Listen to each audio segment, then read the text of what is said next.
رمضان رمضان رمضان رمضان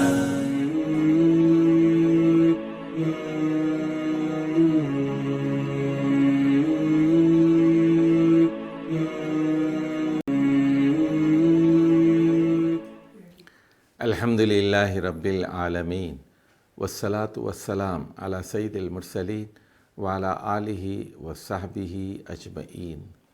سورۃ الطلاق قرآن مجید کی 65ویں سورت ہے۔ اس کی 12 آیات ہیں اور یہ مدینہ منورہ میں نازل ہونے والی مدنی سورت ہے جو 2 ہجری میں غالباً نازل ہوئی ہے۔ سورۃ البقرہ بھی 2 ہجری میں نازل ہوئی ہے، اور لگتا یہ ہے کہ یہ سورۃ البقرہ کے بعد نازل ہوئی ہے، کیونکہ بعض وہاں احکام بتائے گئے تھے اور اضافی احکام یہاں سورۃ الطلاق میں بتائے جا رہے ہیں۔ 12 آیات پر مشتمل اس مدنی سورت کے 2 پیراگراف ہیں۔ پہلا پیراگراف 7 آیات پر مشتمل ہے اور دوسرا پیراگراف آیت نمبر 8 سے 12 تک 5 آیات پر مشتمل ہے۔ پہلے پیراگراف میں طلاق کے تشریعی احکام بیان کیے گئے ہیں اور دوسرے پیراگراف میں تشریعی احکام کی خلاف ورزی پر تکوینی قانون عذاب کی حرکت میں آ جانے کی اطلاع دے دی گئی ہے۔ یعنی جس قوم کے اندر یا معاشرے کے اندر طلاق بڑھ جاتی ہے تو پھر اللہ تعالیٰ کا عذاب ان پر عجیب و غریب طریقے سے نازل ہوتا ہے۔ تو پوری سورۃ الطلاق کا مرکزی مضمون یہی ہے کہ عائلی معاملات میں بھی، خاندانی معاملات میں بھی، میاں بیوی کے درمیان باہمی نفرت و عداوت کی صورت میں بھی اللہ کے حدود اور اللہ کے تقوی کا اہتمام لازم ہے، ورنہ قوموں پر عذاب نازل ہوتا ہے۔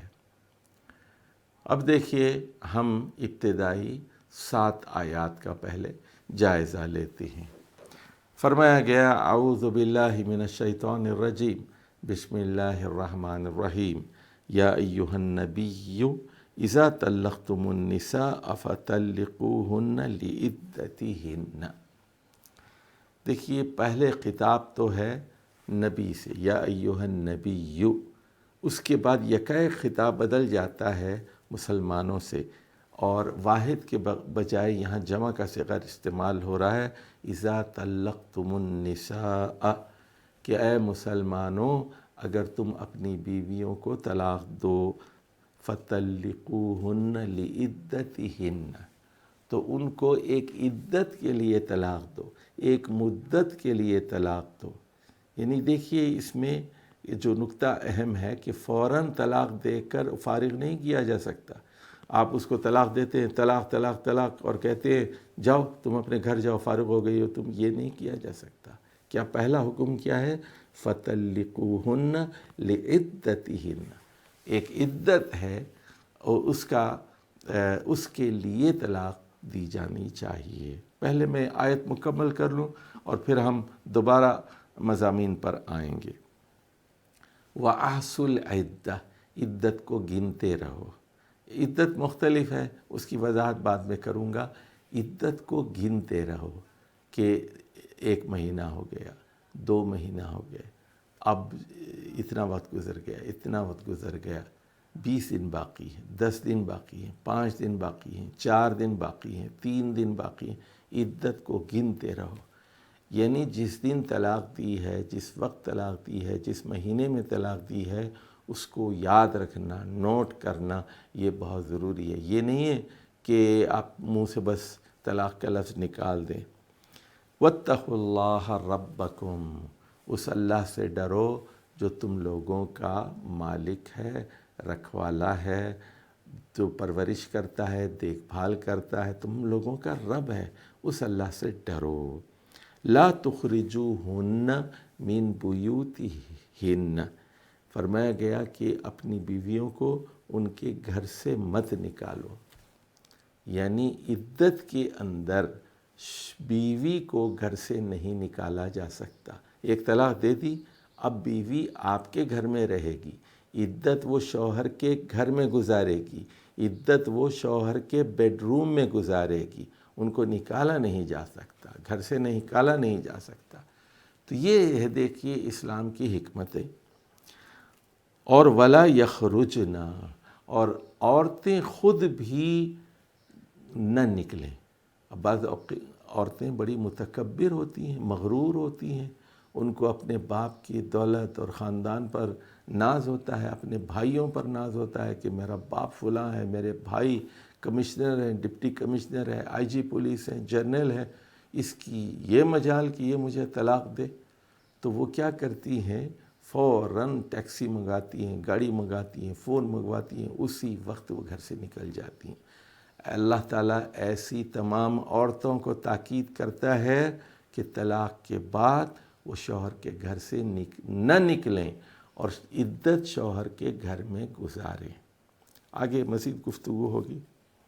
الا ان یاتین بفاحشۃ مبینہ، ہاں اگر وہ عورتیں کوئی فحش کام کی، واضح طور پر فحش کام کی مرتکب ہو جاتی ہیں، بدکاری کی مرتکب ہو جاتی ہیں، اور شوہر کے لیے اس کے ساتھ مزید زندگی گزارنا مشکل ہے، تو پھر وہ یہ کہہ سکتا ہے کہ اب آپ اپنے گھر جا سکتی ہیں۔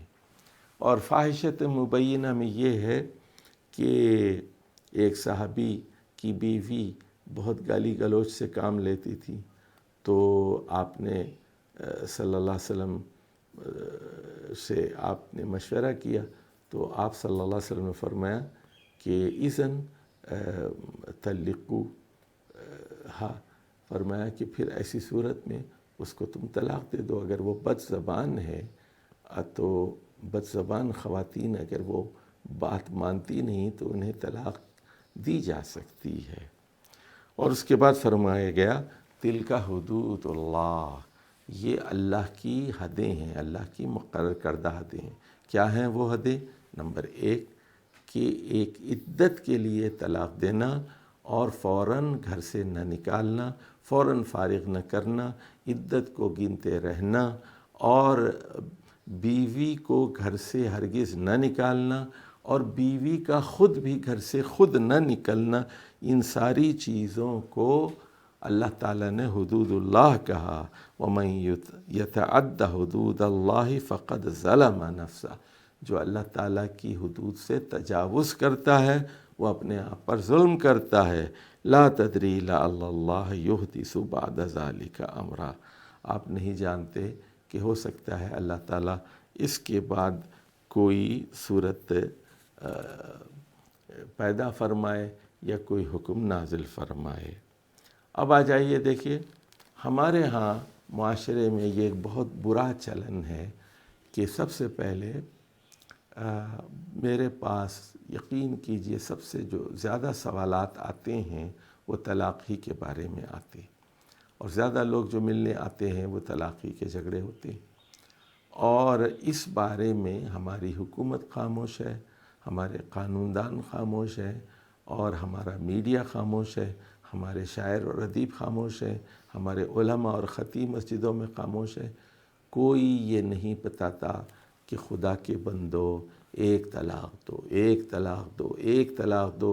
ایک وقت میں ایک سے زیادہ طلاق دینا حرام ہے۔ تو یہاں کیا ہوتا ہے، جو بس شروع ہو جاتا ہے شوہر طلاق طلاق طلاق طلاق، 3 مرتبہ طلاق، 4 مرتبہ طلاق۔ اور تو اور ظلم دیکھیے کہ ہماری عدالتوں میں وثیقہ نویس بیٹھے ہوئے ہیں، اور ان کے پاس ایک لگا بندھا مضمون کسی بیوقوف نے لکھ کر دے دیا ہے، میں تمہیں طلاق دیتا ہوں، میں تمہیں طلاق دیتا ہوں، میں طلاق دیتا ہوں۔ یہ حرام ہے۔ یہ وثیقہ نویس، یہ وکیل، یہ سب گناہ گار ہوں گے، یہ ٹائپسٹ، یہ کمپوزر سب گناہ گار ہوں گے۔ کیوں یہ گناہ میں تعاون کر رہے ہیں؟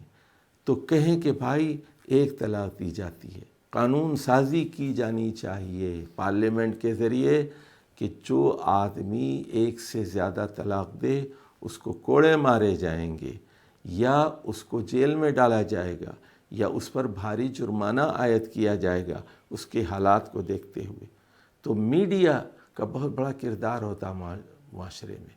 میڈیا کو چاہیے کہ وہ بتائے کہ ایک طلاق دی جائے، ایک طلاق دی جائے، اور طلاق کب دی جائے۔ پہلے دیکھیے فَطَلِّقُوهُنَّ لِعِدَّتِهِنَّ۔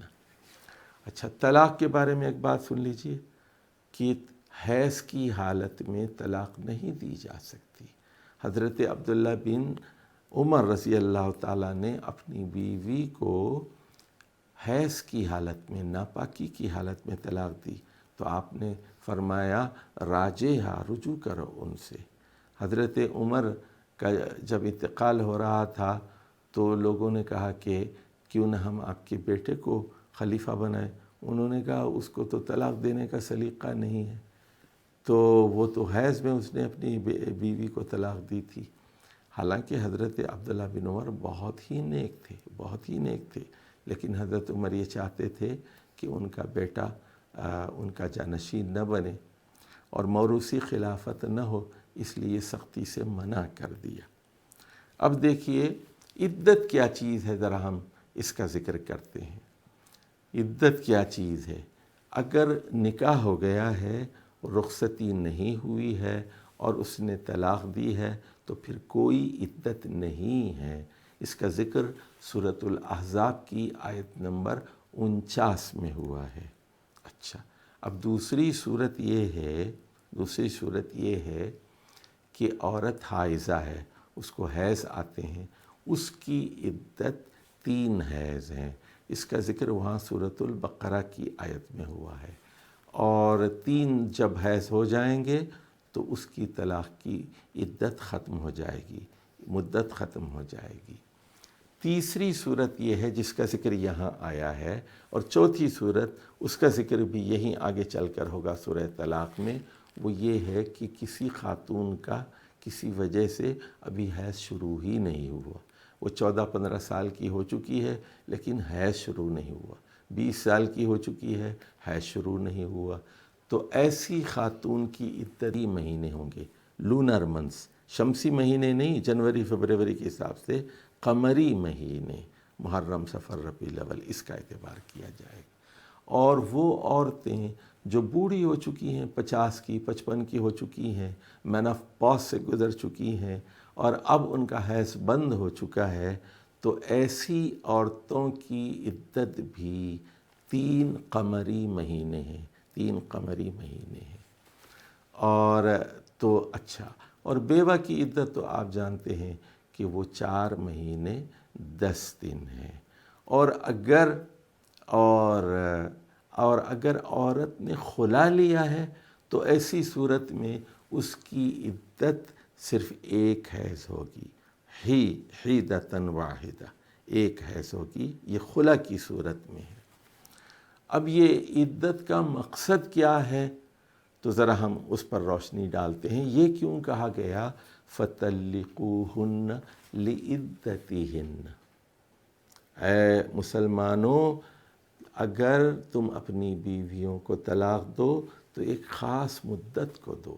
دیکھیے، طلاق اللہ کے نزدیک ایک بہت ہی ناپسندیدہ چیز ہے، اگرچہ کہ یہ حدیث ضعیف ہے ابو داؤد اور ابن ماجہ کی کہ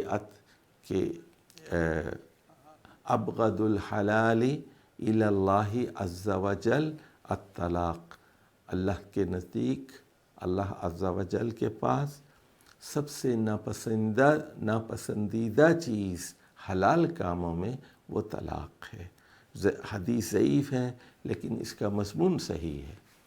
اور دیکھیے، یہاں جب طلاق ہوتی ہے تو کیا ہوتا ہے کہ شوہر پریشان ہوتا ہے، بیوی پریشان ہوتی ہے، اور پھر بچے پریشان ہوتے ہیں، کبھی باپ کی طرف کبھی ماں کی طرف، عدالتوں میں جا رہے ہیں، تھانوں میں جا رہے ہیں، اور باپ کی محبت سے محروم، ماں کی محبت سے محروم، ادھر ماں روتی ہے ادھر باپ روتا ہے، تو طلاق کوئی اچھی چیز تو نہیں ہے، پسندیدہ چیز نہیں ہے، لیکن حلال ہے، اس کی اجازت دی گئی ہے۔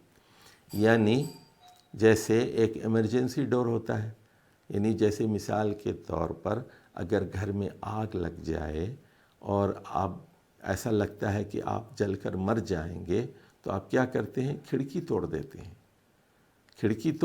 کھڑکی توڑ کر وہاں سے چھلانگ لگاتے ہیں نیچے. تو ایمرجنسی ڈور کو استعمال کرتے ہیں آپ. تو طلاق بھی جان بچانے کے لیے، عزت بچانے کے لیے، دین بچانے کے لیے آدمی ایک ناگزیر ضرورت سمجھ کر استعمال کرتا ہے. تو ایک وقت میں ایک ہی طلاق دی جانی چاہیے. اب سن لیجئے کہ طلاق کا صحیح طریقہ کیا ہے. آج جھگڑا ہوتا ہے تو آج طلاق نہیں دی جائے گی، بلکہ انتظار کیا جائے گا، اس کو سمجھایا جائے گا، اس کو طلاق نہیں دی جائے گی. جھگڑا ہوتا ہے فوراً مشتعل ہو کر طلاق نہیں دی جا سکتی. تو انتظار کیا جائے، اور اب دوسرے دن سوچا، تیسرے دن، چوتھے دن، 15 دن تک. اس کے بعد ہوا یہ کہ عورت ناپاک ہو گئی، اور اس کے بعد اس میں بھی طلاق دینا جائز نہیں ہے. ناپاکی کی حالت میں اس میں تو عورت کا غصہ اور بڑھ جاتا ہے. حیض کے ابتدائی ایام میں تو عورت کے اندر چڑچڑاپن پیدا ہو جاتا ہے، کام نہیں کرتی، تھک جاتی ہے. تو شوہر کو ان ساری چیزوں کو سمجھنا چاہیے کہ بیچاری کس مصیبت سے گزر رہی ہے. اس کے بعد جب وہ نہا لے، اس کا خون بند ہو جائے اور حیض سے پاک ہو جائے، نہا لے، غسل کر لے، اور اب آپ نے پورا سنجیدگی سے غور کیا، غیر جذباتی انداز سے غور کیا پورے معاملے کو کہ مجھے طلاق دینی چاہیے یا نہیں، تو پاکی کے زمانے میں ہاتھ لگائے بغیر ایک طلاق دیں گے. اس کو ہاتھ لگائے بغیر اس کو ایک طلاق دی جائے گی. 2 نہیں، 3 نہیں، 10 نہیں، طلاق کا دورہ نہیں پڑے گا. تو اس سے یہ بات معلوم ہوئی ہے، یہ ہے طلاق کا مسنون طریقہ، یہ ہے طلاق کا اسلامی طریقہ. ایک طلاق دینا، حالت طہر میں دینا، اور اس طہر میں دینا جس میں صحبت نہیں ہوئی ہو. اچھا، اب ہوتا کیا ہے کہ اب 15-20 دن کے بعد اور حیض کے بعد وہ طلاق دیتا ہے. اس کا مطلب یہ ہے بیوی کی جدائی بھی اس کو ستا رہی ہے، لیکن وہ طلاق دے رہا ہے. اس کا مطلب یہ ہے کہ اب نفرت بہت شدید ہے، اختلافات بڑے قسم کے ہیں، اور شوہر کمپرومائز کرنا نہیں چاہتا اور بیوی بھی جھکنا نہیں چاہتی. تو ایک طلاق دی جائے گی، اور اس کے بعد پھر 3 مہینے اسی گھر میں رکھ کر اس کو دیکھا جائے گا کہ اس کا رویہ کیا ہے. اب آ جائیے بیوی کے رویے پر ہم بات کرتے ہیں. تو بیوی کو یہ سوچنا چاہیے کہ میرے شوہر نے مجھے طلاق کیوں دی ہے. کیا میرا شوہر ظالم ہے؟ کیا مارتا ہے، پیٹتا ہے، شرابی ہے، نشہ کرتا ہے، بد کردار ہے، بے نمازی ہے، غصے والا ہے، یا پاگل ہے، منٹل کیس ہے، یا ایک صحیح الفطرت آدمی ہے، اللہ سے ڈرنے والا ہے، عالم ہے، نمازی ہے، شریف الطبع آدمی ہے. یہ مجھے جو طلاق دی گئی ہے، یہ کن حالات میں دی گئی ہے، کس نے دی ہے، کیوں دی ہے؟ کیا غصے میں دی گئی ہے، جذباتی فیصلہ ہے، یا سوچا سمجھا فیصلہ ہے، اور کیا اس میں میری کچھ غلطیاں ہیں؟ تو اب وہ کیا کرے گی طلاق کے بعد؟ اگر وہ خاطی ہے، گنہگار ہے، تو وہ توبہ کرے گی، استغفار کرے گی، اور شوہر سے معافی مانگی، اور کہے گی کہ مجھ سے غلطی ہوئی تھی، میں نے بد کلامی کی تھی، بد زبانی کی تھی، میں معافی چاہتی ہوں، مجھے معاف کر دیجیے. تو یہ بہت ضروری ہے. اور پھر اس کا نتیجہ کیا ہوگا؟ شوہر کا غصہ ٹھنڈا ہو جائے گا. اور شوہر ویسے بھی حیض تک انتظار کرتا رہا، حیض کے بعد اس نے ایک طلاق دی ہے، تو وہ بھی 15-20 دن تک اس نے بیوی سے جدائی اختیار کر رکھی تھی، اور بیوی کی جدائی وہ گوارا کر رہا تھا. اب وہ اس کے پاس یہ عدت کی مدت ہے جو بھی ہے. اچھا، یہ میں بتانا بھول گیا کہ اگر بیوی حاملہ ہے اور فرض کیجئے اس کے حیض نہیں آئے، تو اس کا کیا مطلب ہے کہ بیوی حاملہ ہے. تو حاملہ خاتون کو بھی طلاق دی جا سکتی ہے. تو جیسا کہ حدیث میں آتا ہے کہ اس کو پاکی کی حالت میں طلاق دو، جب وہ حمل میں ہو یا پھر وہ طاہر ہو، حاملاً او طاہراً، اس میں طلاق دو۔ اور حاملہ عورت کی عدت وہ لمبی ہو سکتی ہے، 1 مہینہ بھی ہو سکتی ہے اور وہ 9 مہینے بھی ہو سکتی ہے۔ جس دن ڈیلیوری ہوگی اس دن عدت ختم ہو جائے گی۔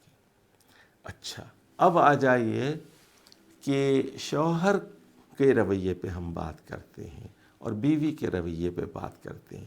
بیوی کو چاہیے کہ میک اپ کر کے رہے، بن ٹھن کے رہے، بالوں کو سنوارے، خوشبو لگائے، شوہر کو سلام کرے، شوہر کی خدمت کرے، شوہر کے لیے اچھا کھانا بنائے اور شوہر کے غصے کو ٹھنڈا کرنے کی کوشش کرے تاکہ وہ رجوع کر لے۔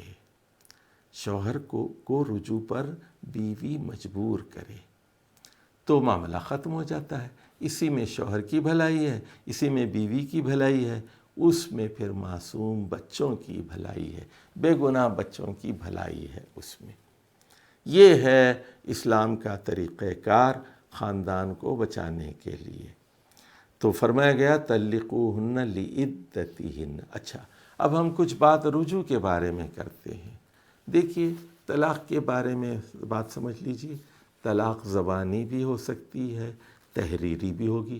تحریری اگر ہوگی تو اور پکی ہوگی، اور موبائل پر بھی ہو سکتی ہے، ریکارڈڈ میسج کے ذریعے سے بھی ہو سکتی ہے، SMS کے ذریعے سے بھی ہو سکتی ہے، ای میل کے ذریعے سے بھی ہو سکتی ہے۔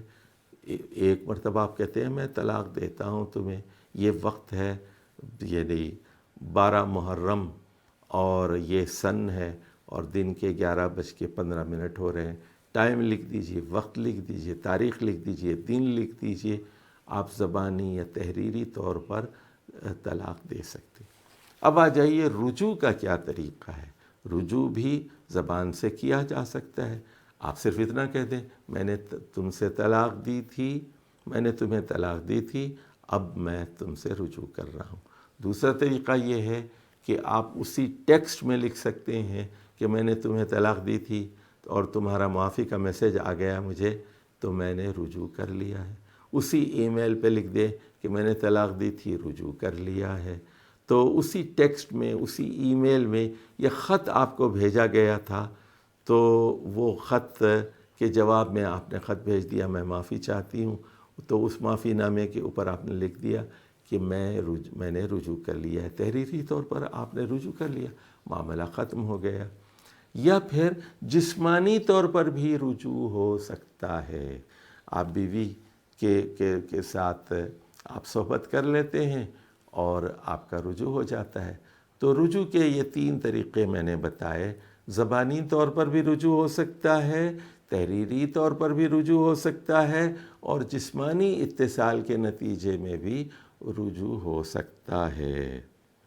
اور یہ بات میں نے بتا دی کہ وَلَا تُخْرِجُوهُنَّ مِن بُيُوتِهِنَّ۔ اب یہ کہا گیا وہ ان کا گھر ہے، سن لیجئے، ان عورتوں کو ان عورتوں کے گھر سے مت نکالو۔ اللہ یہ کہہ رہا ہے قرآن میں سورہ طلاق کی پہلی آیت میں۔ اس کا مطلب یہ ہے کہ عدت کی تکمیل تک شوہر کا گھر وہ بیوی کا ہی گھر ہوتا ہے۔ بیوی کے بغیر کیا گھر ہوتا ہے؟ اور یعنی بیویوں کو اہل البیت کہتے ہیں، وہ گھر والیاں ہوتی ہیں وہ۔ تو ولا یخرجن، بیوی خود بھی گھر چھوڑ کر نہیں جا سکتی۔ تو یہ بڑا اہم نکتہ ہے، ذرا نوٹ کر لیجئے اور سب کو بتائیے۔ خواتین سہیلیوں کو بتائیں، مرد اپنے دوستوں کو بتائیں کہ عدت کا زمانہ بیوی شوہر کے گھر میں گزارے گی، اور یہ اللہ کے حدود ہیں۔ اور یہ کہ وَلَا تُخْرِجُوهُنَّ مِن بُيُوتِهِنَّ وَلَا يَخْرُجْنَ، اس لیے کہ اللہ تعالیٰ کو مفاہمت پسند ہے۔ اللہ تعالیٰ چاہتا ہے کہ خاندان جڑا رہے۔ سنیے، بعض ان پڑھ اور دیہاتی لوگ جو ہیں، جو دین کا علم نہیں رکھتے، غیر مہذب قسم کے جو دین کا علم نہیں رکھتے، ہو سکتا ہے ان کو خوشی ہو، ہاں جی ہو گئی طلاق، ہو گئی طلاق، اور بعض اوقات ماں باپ جو منتقم المزاج ہوتے ہیں وہ فوراً فتویٰ دیتے ہیں، ہاں جی 3 ہو گئی طلاق ہو گئی، قصہ ختم، جاؤ جی گھر بھیجو جی۔ تو یہ سارے رویے اللہ تعالیٰ کے احکامات کے خلاف ہیں، حدود اللہ کے خلاف ہیں۔ تلک حدود اللہ ومن یتعد حدود اللہ فقد ظلم نفسہ، جو اللہ کے حدود کی خلاف ورزی کرتا ہے وہ اپنے آپ پر ظلم کرتا ہے۔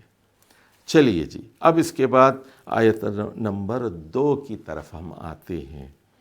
فَإِذَا بَلَغْنَ أَجَلَهُنَّ، اجل، یہاں اجل سے مراد ہے وہ آخری تاریخ۔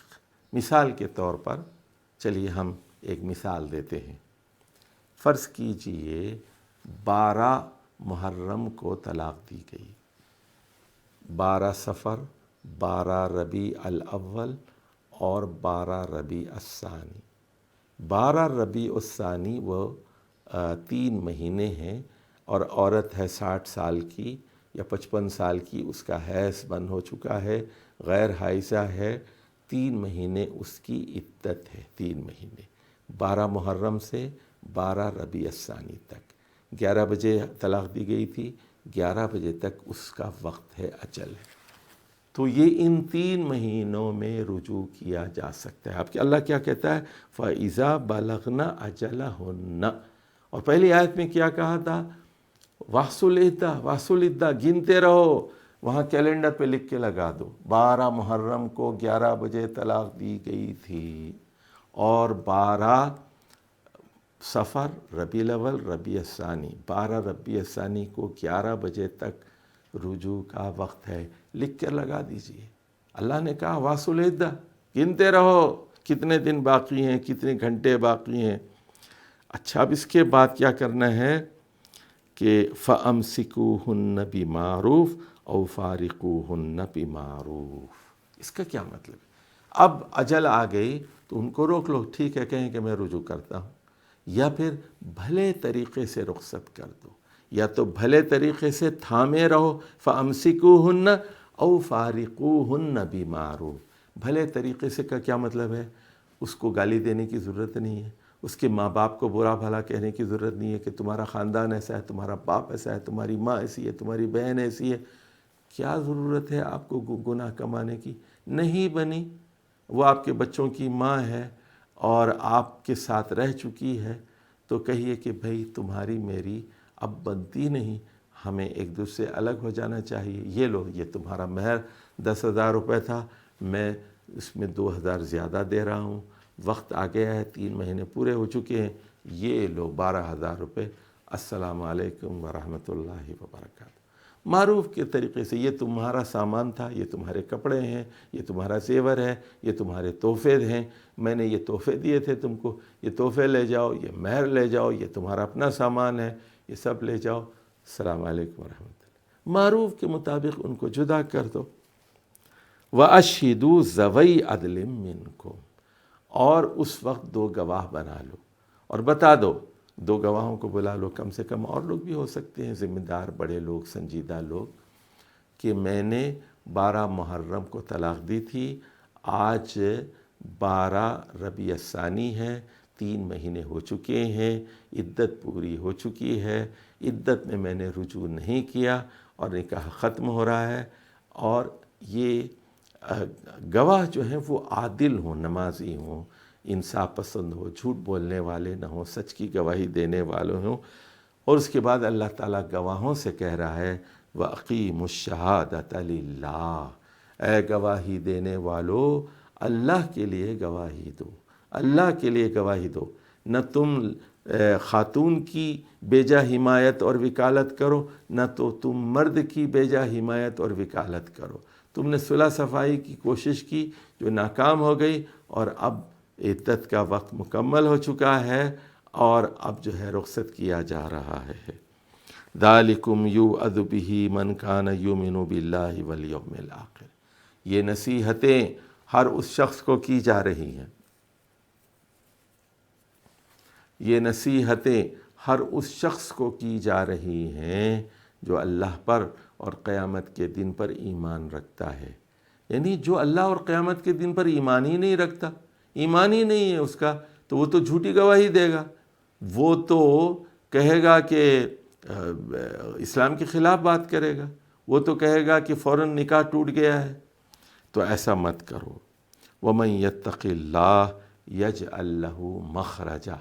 اب یہاں ذرا غور کیجئے کہ اس صورت میں 5 مرتبہ تقوی کا ذکر کیا گیا، 5 مرتبہ، اور یہ پہلی بات ہے کہ جو اللہ تعالیٰ کا تقوی اختیار کرے گا تو اللہ تعالیٰ اس کے لیے مخرج بنا دے گا، اس کے لیے کوئی دروازہ کھول دے گا۔ ادھر دیکھیے، اب پہلی صورت یہ ہے کہ میاں ظالم ہے، بیوی متقی ہے، بیوی حد کے اندر ہے، میاں ظالم۔ دوسری صورت یہ ہے کہ میاں متقی اور پرہیزگار ہے، بیوی ظالم ہے، بد کردار ہے، بد زبان ہے، گالی گلوچ کرتی ہے۔ تیسری صورت یہ ہو سکتی ہے دونوں ظالم ہیں، نیلے پر دہرا، ایک سے بڑھ کر ایک، تو ادھر سے ایک غزل ہے تو ادھر سے ایک غزل ہے، ادھر سے گالیاں الگ ادھر سے گالیاں الگ، یہ اس کے ماں باپ کو کہتا ہے، یہ اس کے ماں باپ کو کہتی ہے، تو پھر دونوں طرف ہے آگ برابر لگی ہوئی۔ تو معاملہ یہ ہے پھر تو اب لیکن یہاں بات ہو رہی ہے کہ ایک فریق متقی ہے۔ متقی کا مطلب کیا ہے؟ حد میں رہتا ہے، بد کلامی نہیں کرتا، اللہ سے ڈرتا ہے، اللہ کے غضب سے بچتا ہے، حرام سے بچتا ہے۔ تقوی کا اصل مطلب کیا ہے؟ بچنا، حرام سے بچتا ہے۔ تو کیا ہوگا؟ اللہ تعالیٰ اس کے لیے مخرج پیدا کرے گا۔ مخرج کیا ہے؟ یعنی ادھر دیکھیے کہ اس شوہر ہے متقی ہے، بیوی متقی نہیں تھی، تو اللہ تعالیٰ اس کو اچھی بیوی دے گا، ایسی بیوی دے گا جو اس کے بچوں کو پال لے گی اور سوتیلے بچوں کے ساتھ اچھا سلوک کرے گی، کیونکہ وہ متقی ہے۔ اللہ تعالیٰ نے اس کی پریشانیوں کے حل کے لیے ایک دروازہ کھول دیا، مخرج پیدا کر دیا۔ اچھا، اب اگر فرض کیجئے شوہر ظالم تھا، بیوی متقی ہے، اب وہ کہتی ہے کہ میرے میاں نے مجھے طلاق دی ہے، میں کہاں جاؤں، میرے 6 بچے ہیں اور میں بچوں کو کیسے پالوں، اور گھر کہاں سے آئے گا، کرایہ کہاں سے آئے گا، کھانا کہاں سے آئے گا، تو پھر پریشان ہے خاتون، کپڑے کیسے آئیں گے، بچوں کی تعلیم کیسے ہوگی۔ تو لیکن وہ اللہ سے کہتی ہے اللہ میں نے اپنے سارے مسائل تیرے حوالے کر دیے۔ اللہ کیا کرے گا؟ اس کو بہتر شوہر عطا کرے گا، مالدار شوہر عطا کرے گا، وہ اس کے بچوں کی بھی کفالت کرے گا۔ تو یہ اصول اللہ تعالیٰ سمجھاتا ہے، دونوں کو سمجھا رہا ہے۔ جو بھی تقوی کا مظاہرہ کرے گا وَمَن يَتَّقِ اللَّهَ يَجْعَل لَّهُ مَخْرَجًا۔ تو طلاق کے معاملات میں بیوی سے ناراضی ہو تو پھر سب سے اہم چیز جو کام آتی ہے وہ اللہ کا تقوی ہے، اللہ کی نافرمانی سے بچے۔ کوئی کام ایسا نہ ہو جو اللہ کو ناراض کرنے والا ہو۔ وَيَرْزُقْهُ مِنْ حَيْثُ لَا يَحْتَسِبُ، یہ تقوی کا دوسرا فائدہ ہے۔ اب یہ مرد کے بارے میں اللہ کہہ رہا ہے، اگر وہ یہ سمجھ رہا ہے کہ یہ بڑی فضول خرچ عورت ہے اور یہ بڑے پیسے خرچ کرا دیتی ہے، میری ساری تنخواہ لے چلی جاتی ہے، تو اب وہ اللہ سے ڈرتا ہے تو اللہ تعالیٰ اس کو وہاں سے رزق دے گا جہاں سے وہ گمان نہیں کرتا۔ تو وہ ڈرا ہوا تھا کہ میں کیا کروں، سارے پیسے کھا جاتی ہے، سارے پیسے کھا جاتی ہے، تو فرمایا گیا کہ وہاں سے رزق دوں گا جہاں سے وہ گمان بھی نہیں کرتا، من حیث لا یحتسب۔ اور تیسری چیز اب یہاں آ رہی ہے وَمَن یتوکل علی اللہ فہو حسبہ، جو اللہ پر بھروسہ کرتا ہے اللہ اس کے لیے کافی ہے۔ اللہ پر توکل کرنا، اللہ کو محافظ سمجھنا، اب خود فیصلے نہ کر لینا اپنے بارے میں کہ اللہ تو جو بھی مناسب سمجھتا ہے، میرے حالات کو جانتا ہے، میری مجبوریوں کو سمجھتا ہے، میرے لیے حل نکال دے۔ ان اللہ بالغ امرہ، اب سن لیجئے، بلا شبہ اللہ تعالیٰ اپنے احکامات کو پہنچا کر رہتا ہے۔ بالغ کہتے ہیں پہنچانے والے کو، ان اللہ بالغ امرہ، وہ اپنے احکامات کو پہنچا کر رہتا ہے۔ قد جعل اللہ لکل شیء قدرا، بلا شبہ اللہ تعالیٰ نے ہر چیز کی ایک قدر مقرر کر رکھی ہے۔ اب ذرا یہ آیت کے دو مطلب ہیں، ایک عمومی مطلب ہے، ایک سیاق و سباق میں کانٹیکسٹ میں مطلب ہے، دونوں مطلبوں پر غور کیجئے۔ تو یہاں کہا جا رہا ہے کہ ہر چیز مقرر ہے، کہ دیکھیے آپ کے مقدر میں پہلے لکھ دیا کہ آپ کی 2 بیویاں ہوں گی، آپ کے مقدر میں لکھا ہوا ہے کہ آپ کے 3 شوہر ہوں گے، پہلا بھی آپ کو طلاق دے گا، دوسرا بھی طلاق دے گا، دونوں سے نہیں نبھے گی، تیسرے سے نبھ جائے گی، یہ لکھا ہوا ہے۔ اور آپ کے رویے پہلے ایسے رہیں گے، بعد میں ٹھیک ہو جائیں گے، یہ لکھا ہوا ہے۔ اور پہلے سے 2 بچے ہوں گے، وہ مر جائے گا، تو پھر دوسرے سے 5 ہوں گے، وہ مر جائے گا، پھر تیسرے سے ہوں گے۔ تو ایسا بھی ہے، قد جعل اللہ لکل شیء قدرا۔ اب دیکھیے میں ایک مثال یہاں سمجھانا چاہتا ہوں آپ کو۔ ایک صحابیہ ہیں حضرت اسماء بنت عمیس رضی اللہ تعالیٰ عنہ، اسماء بنت عمیس، تو ان کا نکاح ہوا حضرت جعفر بن ابی طالب رضی اللہ تعالیٰ عنہ سے، اور یہ حضرت علی کے بھائی ہیں، ابو طالب کے بیٹے ہیں، اہل بیت میں سے ہیں، لیکن جنگ موتا میں حضرت جعفر بن ابی طالب شہید ہو گئے، تو اسماء بنت عمیس بیوہ ہو گئیں۔ تو اسماء بنت عمیس کے بچے تھے پہلے شوہر سے۔ اب اسماء بنت عمیس سے شادی کر لی حضرت ابو بکر صدیق رضی اللہ تعالیٰ عنہ، اور ان کے بطن سے 10 ہجری میں حضرت محمد بن ابی بکر پیدا ہوئے۔ رسول اللہ صلی اللہ علیہ وسلم نے ان کو گٹھی دی، کھجور کا جو لعاب دہن ملا کر وہ بچے کو چٹایا، اور کیسی خاتون تھی دیکھیے کہ 9 مہینے کا حمل تھا حضرت اسماء کا، حج کے لیے چل پڑی اور راستے میں ڈیلیوری ہوئی۔ کیسی خواتین تھی عرب کی سخت جان، اور رسول اللہ صلی اللہ علیہ وسلم کی معیت میں حج کرنے کی خواہش۔ تو اس کے بعد ہوا یہ کہ 8 ہجری میں حضرت جعفر کا انتقال ہوا تھا، وہ بیوہ ہو گئی تھیں، اور 13 ہجری میں حضرت ابو بکر صدیق کی وفات ہوئی، وہ دوسری مرتبہ بیوہ ہو گئیں۔ اس کے بعد حضرت علی کرم اللہ وجہ نے ان سے شادی کر لی، اور وہ ان کی بھابی تھیں، چونکہ ان کے بڑے بھائی حضرت جعفر کی سابقہ بیوی تھیں، وہ بھابی تھیں، اور محمد بن ابی بکر کی پرورش حضرت علی نے کی۔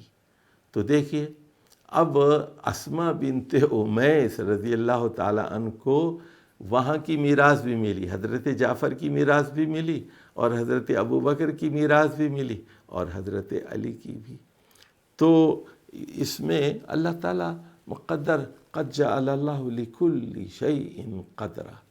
اور اس کا یہ بھی مطلب ہے کہ اگر شوہر فرض کیجئے امیر ہے اور شرارتاً اس نے اپنی بیوی کو تنگ کرنے کے لیے طلاق دی ہے، اور وہ سواق ہے، جس طلاق دیتا ہے کچھ نکاح کرتا ہے، طلاق دیتا ہے نکاح کرتا ہے، تو ایسی صورت میں اللہ تعالیٰ کیا کرے گا؟ اس کا رزق تنگ کر دے گا۔ اور اگر فرض کیجئے وہ غریب ہے اور اس نے اللہ کے خوف سے طلاق دینے کا ارادہ کیا تھا، مفلسی کے ڈر سے، تو اللہ تعالیٰ اس کو غنی کر دے گا اگر اس نے اپنے فیصلے پر نظر ثانی کی۔ تو فرمایا جا رہا ہے کہ ہر چیز کا ایک وقت مقرر کر دیا گیا ہے، رزق مقرر ہے، عمر مقرر ہے، تقدیر مقرر ہے، اولاد مقرر ہے۔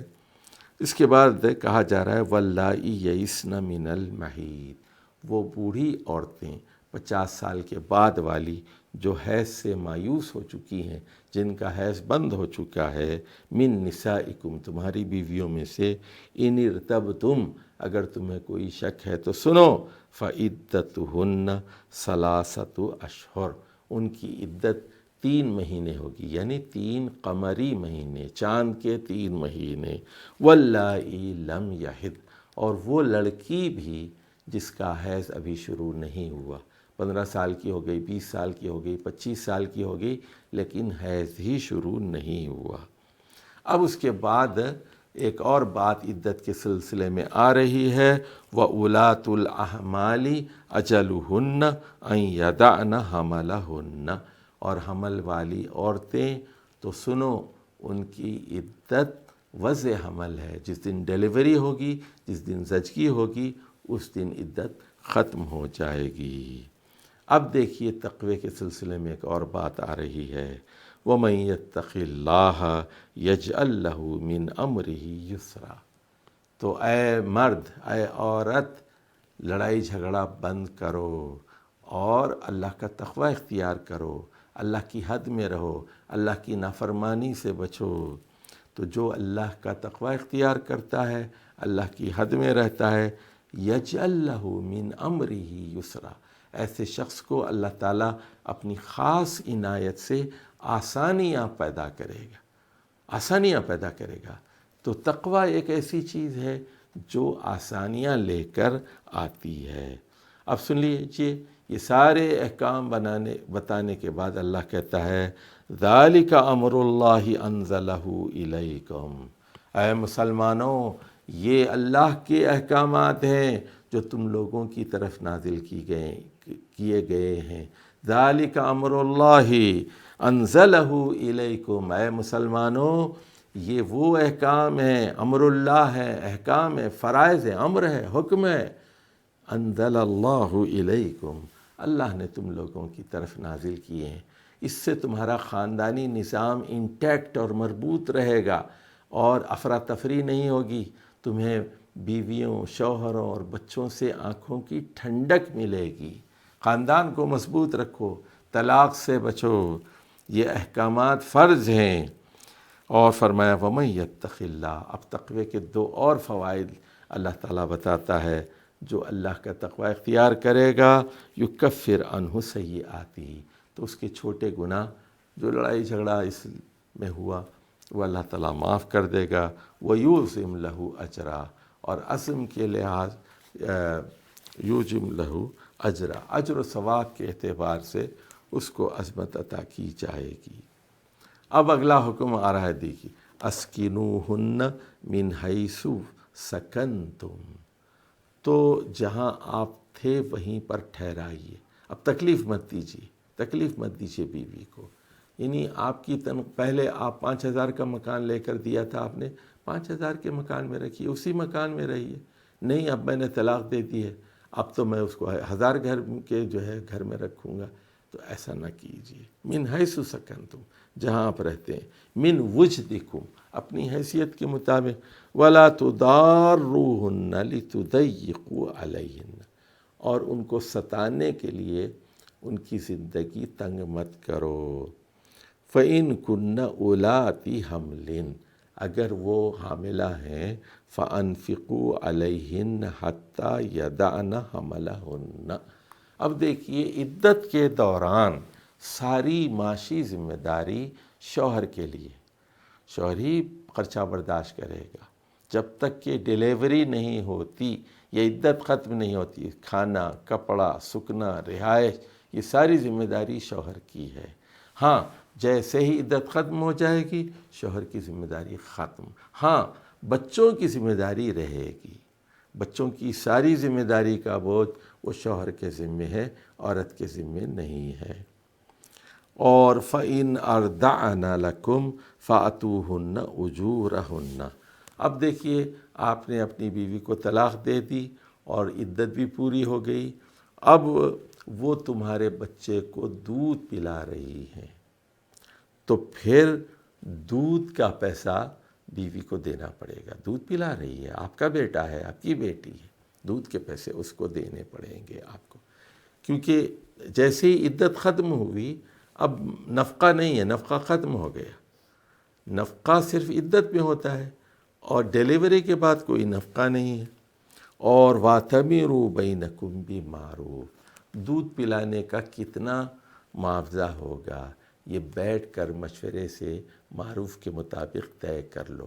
دیکھیے اب فرض کیجئے شوہر کی تنخواہ 20,000 روپے ہے، اس کے 4 بچے ہیں، تو اب ظاہر ہے کہ وہ 1,000 روپے دودھ کے لیے رکھ سکتا ہے، اس کو مکان کا کرایہ بھی دینا ہے، بجلی کا بل بھی ہے، کھانے کا بھی ہے، تو 500 روپے 1000 روپے دودھ پلانے کے ہو سکتے، لیکن ایک آدمی کی تنخواہ فرض کیجیے 5 لاکھ روپے ماہانہ ہے اور اس نے بیوی کو طلاق دی اور اس کا ایک بچہ ہے، تو وہ زیادہ کا مطالبہ کر سکتی ہے۔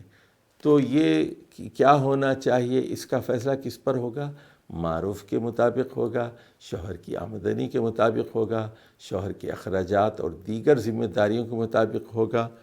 تو وَإِن تَعَاثَرْتُمْ فَسَتُرْضِعُ لَهُ أُخْرَى۔ اب فرض کیجئے دونوں میاں بیوی جو تھے پہلے، طلاق ہو گئی، اب بچے کے دودھ کے بارے میں دونوں میں اتفاق نہیں ہوتا، دونوں ایک دوسرے پہ ڈٹ کے مخالف ہیں۔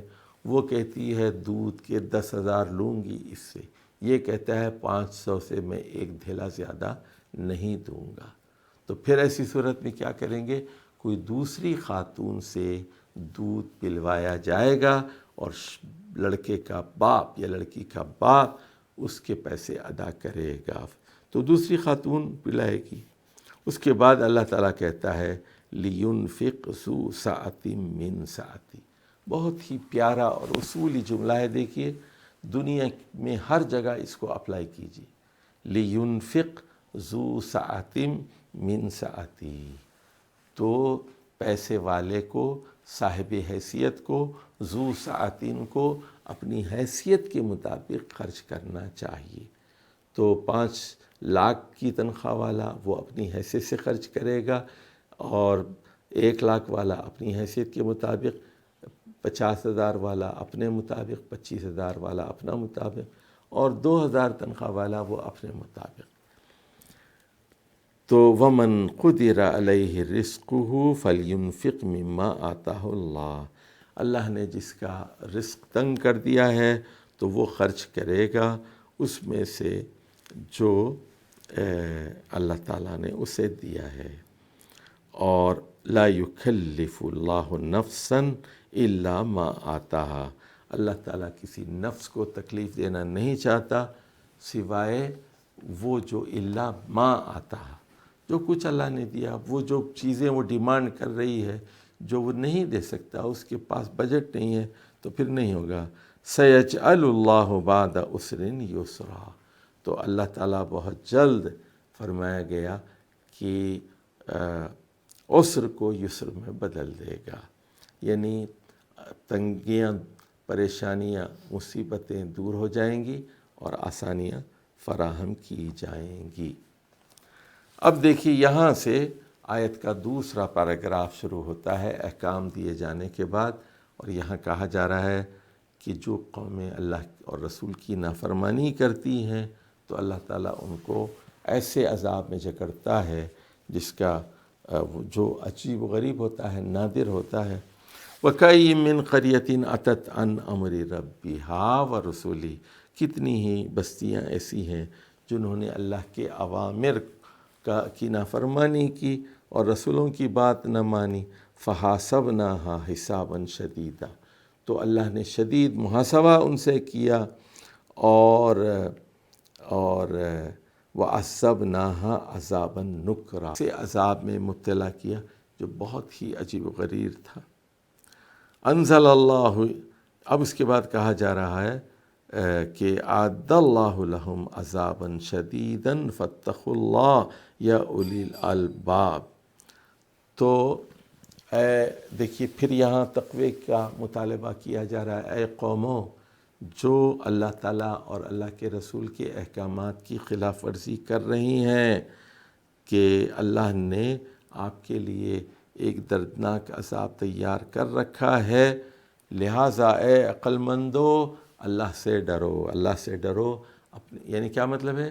خاندانی نظام کو مضبوط رکھو، طلاق سے بچو۔ الذین آمنوا وقد انزل اللہ الیکم ذکرا رسولا یتلو علیکم آیات اللہ مبینات۔ اب یہاں ذرا مشکل آیت ہے، دیکھیے یہ آیت نمبر 10 اور 11۔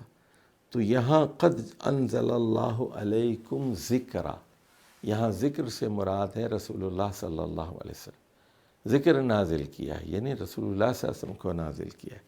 اور اگلا جملہ دیکھیے ذکراً رسولاً، یعنی دو چیزوں کا نام ذکر ہے، یعنی صرف رسول کو ذکر نہیں کہتے اور صرف قرآن کو ذکر نہیں کہتے۔ یتلو علیکم آیات اللہ، اور محمد صلی اللہ علیہ وسلم اللہ کی آیات پڑھ کر سنا رہے ہیں، اور مبینہ بالکل واضح، لیخرج الذین آمنوا وعملوا الصالحات، تاکہ کافروں کو لیخرج الذین آمنوا وعملوا الصالحات من الظلمات الی النور، تاکہ مسلمانوں کو اندھیروں سے نکال کر اجالے میں لایا جائے۔ یہاں اندھیروں سے مراد وہ رویے ہیں جو اسلام کے خلاف ہیں، بیوی کو مارنا، پیٹنا، شوہر کے ساتھ خیانت کرنا وغیرہ وغیرہ۔ وَمَن يُؤْمِن بِاللَّهِ وَيَعْمَلْ صَالِحًا يُدْخِلْهُ جَنَّاتٍ تَجْرِي مِن تَحْتِهَا الْأَنْهَارُ، جو اللہ پر ایمان لائے گا اور اچھے اعمال کرے گا، اللہ تعالیٰ اس کو جنت کے باغات میں داخل کرے گا جس میں وہ ہمیشہ رہیں گے، جس کے نیچے سے نہریں بہہ رہی ہیں۔ اب دیکھیے اس کے بعد بتایا گیا قد احسن اللہ لہ رزقا، اللہ تعالیٰ نے اس کے لیے بہترین رزق فراہم کر رکھا ہے۔ اور اب آخری آیت آ رہی ہے، اللہ الذی خلق سبع سماوات ومن الارض مثلہن، اللہ ہی نے 7 آسمان بنائے اور اسی طرح 7 زمینیں بھی، یتنزل الامر بینہن، اور اپنے یعنی زمین اور آسمان کے درمیان حکم جاری کرتا رہتا ہے، یعنی قرآن بھی اس نے نازل کیا ہے، ان اللہ علی کل شیء قدیر، تعلموا، تو تاکہ تم لوگوں کو معلوم ہو جائے کہ اللہ تعالیٰ مکمل قدرت رکھتا ہے، وَأَنَّ اللَّهَ قَدْ أَحَاطَ بِكُمْ وَأَنَّ اللَّهَ قَدْ أَحَاطَ بِكُلِّ شَيْءٍ عِلْمًا وَأَنَّ اللَّهَ قَدْ أَحَاطَ بِكُلِّ شَيْءٍ عِلْمًا، اور علم کے اعتبار سے اللہ تعالیٰ نے ہر چیز کا احاطہ کر رکھا ہے۔ تو یہ تھی سورۃ الطلاق، جس میں یہ بتایا گیا ہے کہ حدود اللہ سے بچنا ضروری ہے اور اللہ کے احکامات پر عمل کرنا ضروری ہے، اور آئلی قوانین کی مکمل پاسداری کی جائے، اور آخر میں دھمکی دی گئی ہے کہ اگر تم ایسا نہیں کرو گے تو معاشرہ برباد ہو جائے گا۔ سورۃ التحریم ہے جو سورۃ الطلاق کے فوراً بعد آئی ہے، تو یہ 8 یا 9 ہجری میں نازل ہوئی ہوگی، کیونکہ 7 ہجری میں حضرت ماریہ قطبیہ وہ حبش سے آئی تھیں، حضرت نجاشی نے رسول اللہ صلی اللہ علیہ وسلم کی خدمت میں پیش کیا تھا، اور حضرت صفیہ سے نکاح جنگ خیبر 7 ہجری کے بعد ہوا تھا۔ تو اس میں جو منافقین کے بارے میں آیت ہے وہ سورۃ التوبہ میں آئی ہے، اور وہ 9 ہجری کا معاملہ ہے، تو اغلب یہی ہے کہ یہ 9 ہجری میں نازل ہوئی ہوگی۔ اس سورت کے 4 پیراگراف ہیں اور 12 آیات ہیں۔ ابتدائی 5 آیات میں بتایا گیا ہے کہ اگر بیوی سے آپ کو شدید محبت ہے تب بھی اللہ کے حدود کو پیش نظر رکھنا چاہیے۔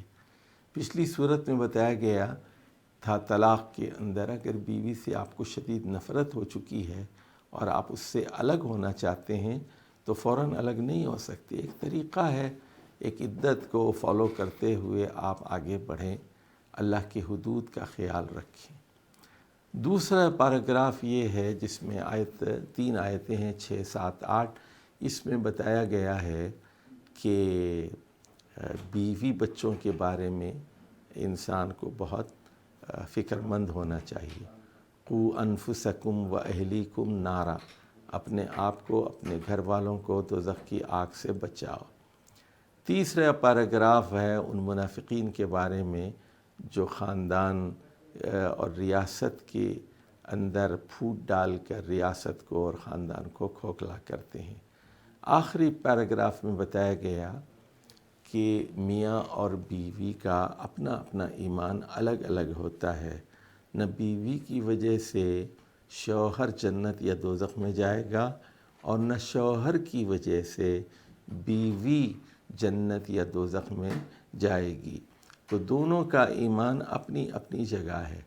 پوری سورۃ التحریم کا مرکزی مضمون یہی ہے کہ میاں بیوی کے درمیان اعتماد ہے، محبت ہے، اس میں بھی اللہ کے حدود کی پاسداری لازم ہے، اور خاندان کا ادارہ بھی تقوی کی بنیاد ہی پر مستحکم رہ سکتا ہے۔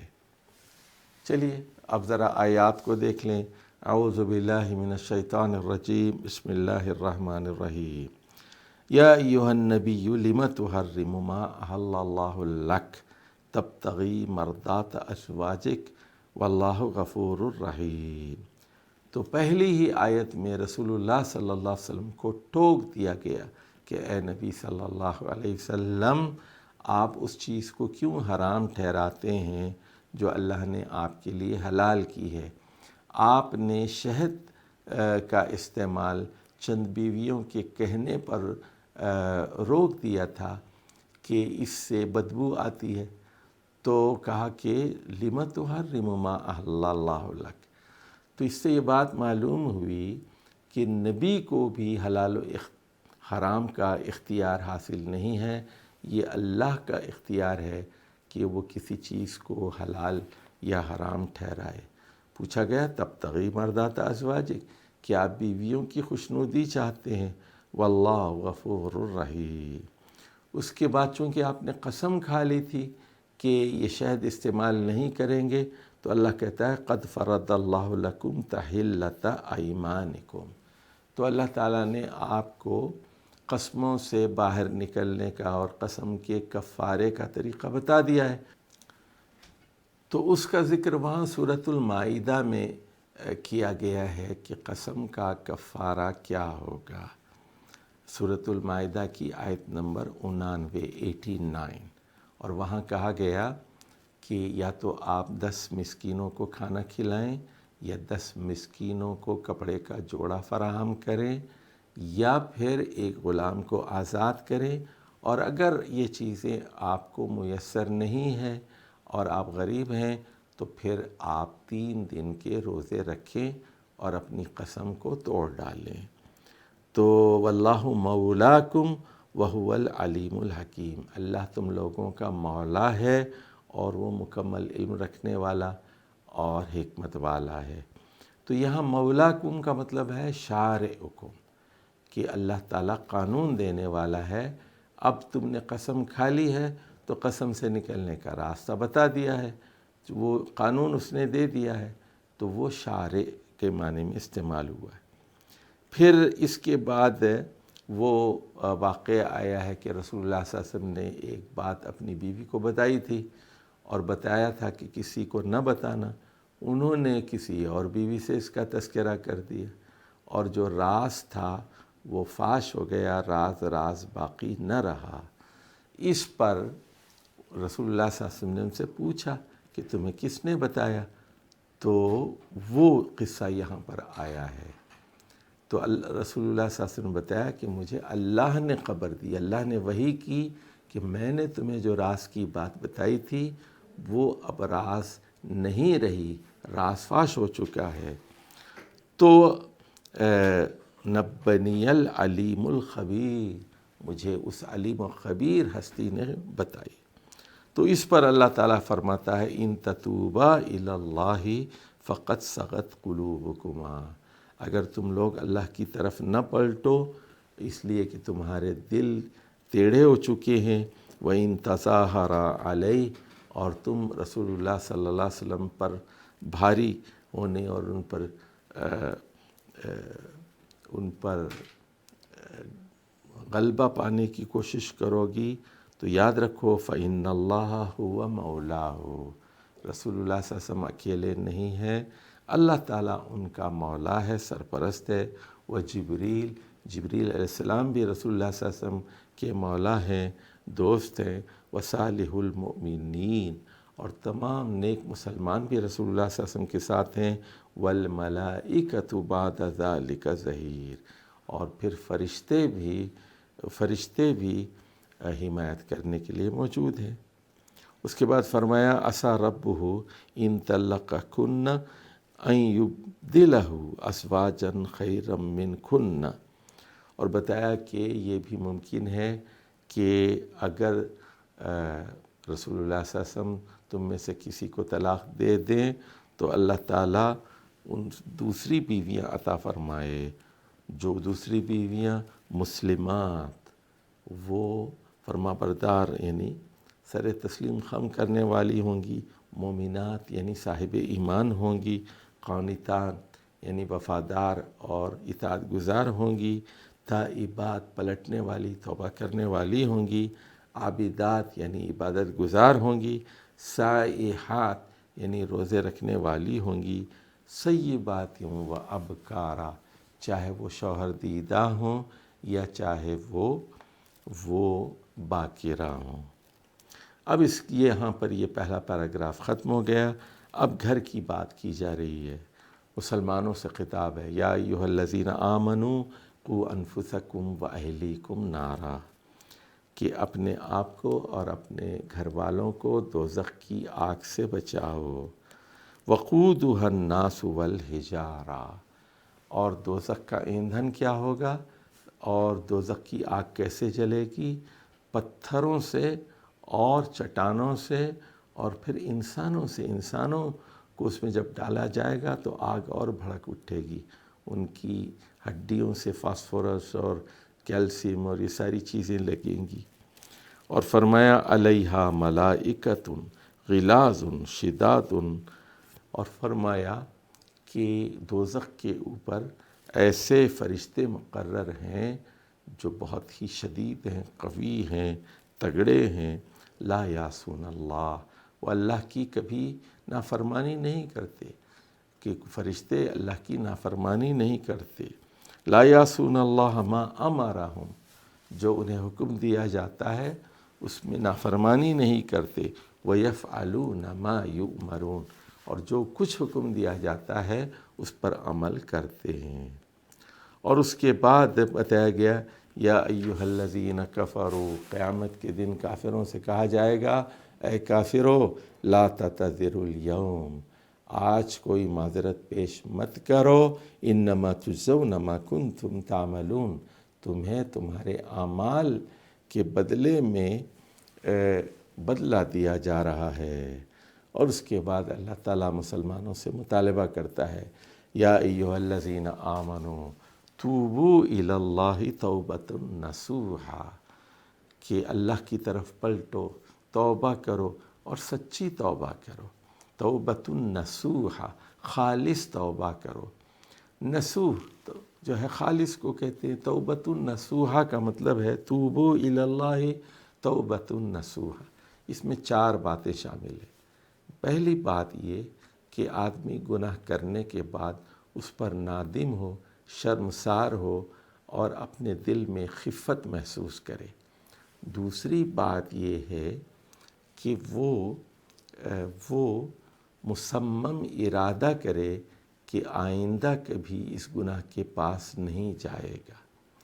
اور تیسری بات یہ کہ وہ اللہ تعالیٰ سے یہ گزارش کرے کہ اللہ میرے گناہوں پر پردہ ڈال دے اور مغفرت فرما، اور دوسرے لوگوں سے اس کو چھپا دے، اس پر مجھے سزا نہ دے۔ اور چوتھی اور اہم بات یہ ہے کہ اگر گناہ اس نوعیت کا ہے کہ اس میں دوسرے لوگ بھی شامل ہیں تو پھر اس کی تلافی کی جائے۔ جیسے آپ نے کسی کا مال چوری کیا ہے تو وہ مال اس کو واپس کیا جائے، اور اگر کسی کی زمین پر قبضہ کیا ہے تو اس کی زمین اس کو واپس کی جائے، اور اگر آپ نے فرض کیجئے زنا کیا ہے تو اس خاتون سے نکاح کر لیا جائے، اس کے پیٹ میں جو بچہ ہے اس بچے کو اپنا بچہ تسلیم کر لیا جائے، اور فرض کیجئے کہ وہ بچہ اس سے شادی نہیں کی تو اور وہ اس نے اس کو چھوڑ دیا، اس کی کفالت نہیں کی، تو آپ کا بیٹا تھا، وہ آپ کی بیٹی تھی، تو وہ آپ کا گناہ ہوگا۔ آپ نے نہ اس کی تربیت کی، نہ اس کو پیسہ دیا، اس کی نہ اخراجات برداشت کیے، یہ سارا گناہ آپ کے، اور زنا کے الگ کیا، عورت کی زندگی الگ برباد کی، تو یہ سارا گناہ آپ کے پلے ہوگا۔ تو اس لیے اس کی تلافی کرنی ضروری ہے، اس سے شادی کرنی ضروری ہے، اس بچے کو اپنانا ضروری ہے، اس کی تربیت ضروری ہے۔ یہ ہوتی ہے توبۃ النصیحہ، خالص توبہ، اصلی توبہ، سچی توبہ۔ اس کے بعد اللہ کہتا ہے، خوشخبری دیتا ہے، عسیٰ ربکم ان یکفر عنکم سیئاتکم، قریب ہے کہ اللہ تم لوگوں کا رب تمہارے گناہوں کو مٹا دے اگر توبہ سچی ہو، وَيُدْخِلَكُمْ جَنَّاتٍ تَجْرِي مِن تَحْتِهَا الْأَنْهَارُ، اور تمہیں ایسے باغات میں داخل کر دے جس کے نیچے نہریں بہہ رہی ہوں گی۔ يَوْمَ لَا يُخْزِي اللَّهُ النَّبِيَّ وَالَّذِينَ آمَنُوا مَعَهُ، اب اللہ خوشخبری دیتا ہے کہ قیامت کے دن اللہ تعالیٰ نبی کریم صلی اللہ علیہ وسلم کو رسوا نہیں کرے گا۔ لا يُخْزِي اللَّهُ النَّبِيَّ وَالَّذِينَ آمَنُوا مَعَهُ، اور آپ کے ساتھ جو لوگ ایمان لے آئے یعنی صحابہ کرام، یہ بھی رسوا نہیں ہوں گے۔ نورہم یسعی بین ایدیہم وبایمانہم، ان کا نور ان کے سامنے بھی ہوگا اور ان کے سیدھے ہاتھ میں بھی ہوگا۔ سامنے اس لیے ہوگا کہ وہ نماز پڑھتے تھے، وضو کرتے تھے، ان کے چہرے نور سے، روشنی سے دمک رہے ہوں گے۔ سیدھے ہاتھ میں نور اس لیے ہوگا کہ سیدھے ہاتھ سے وہ انفاق کیا کرتے تھے، خرچ کیا کرتے تھے۔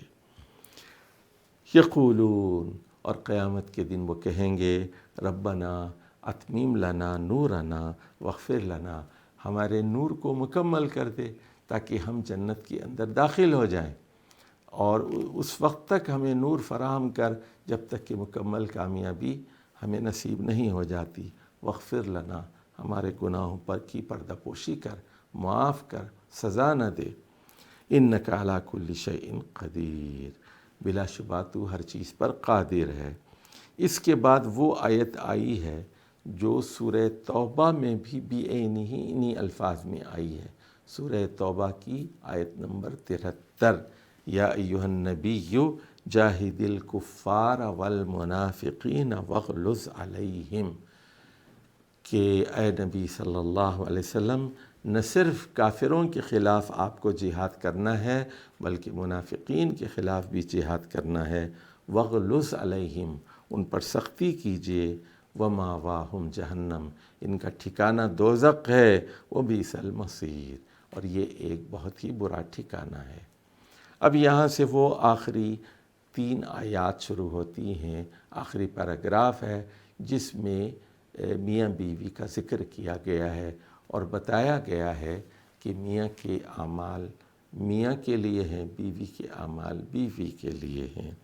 ضرب اللہ مثلا للذین کفروا، انکار کرنے والوں کے لیے، کافروں کے لیے اللہ تعالیٰ ایک مثال دیتا ہے، امرأۃ نوح و امرأۃ لوط، نوح علیہ السلام کی بیوی کی مثال اور لوط علیہ السلام کی مثال۔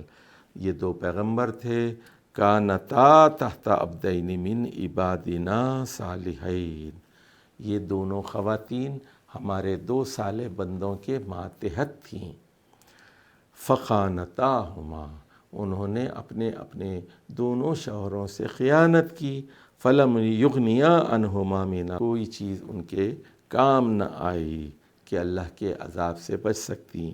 وقیل ادخلا النار مع الداخلین، ان دونوں خواتین سے کہہ دیا گیا کہ آپ لوگ آگ میں داخل ہو جائیں، دوزخ میں داخل ہو جائیں۔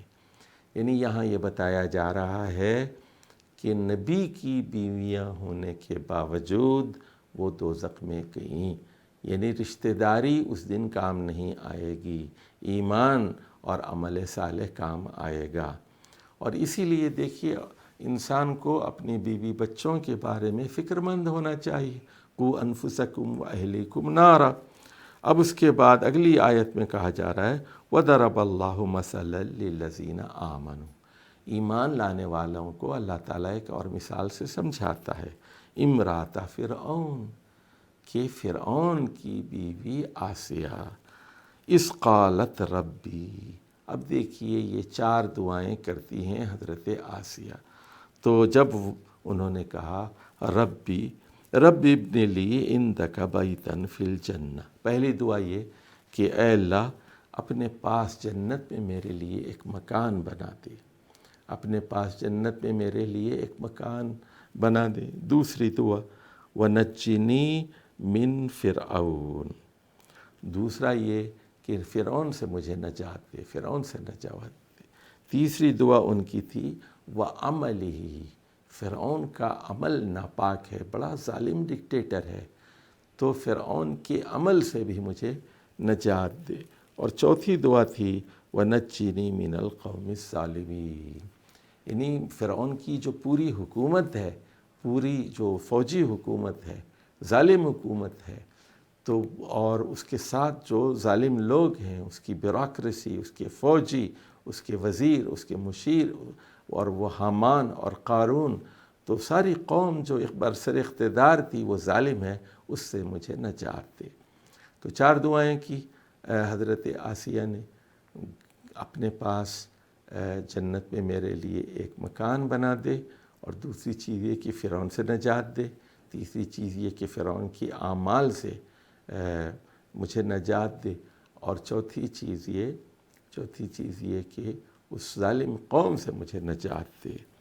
تو دیکھیے اللہ کا دشمن فرعون، جس کو اللہ نے عدو اللہ کہا ہے، اللہ کا دشمن، اس کی بیوی وہ کیسی نیک خاتون ہے، شوہر کیا ہے، شوہر دوزخی ہے، طاغوت ہے، سرکش ہے، عالی ہے، فسادی ہے، اور اس کی بیوی وہ جنتی ہے، جنت کی دعائیں مانگ رہی ہے۔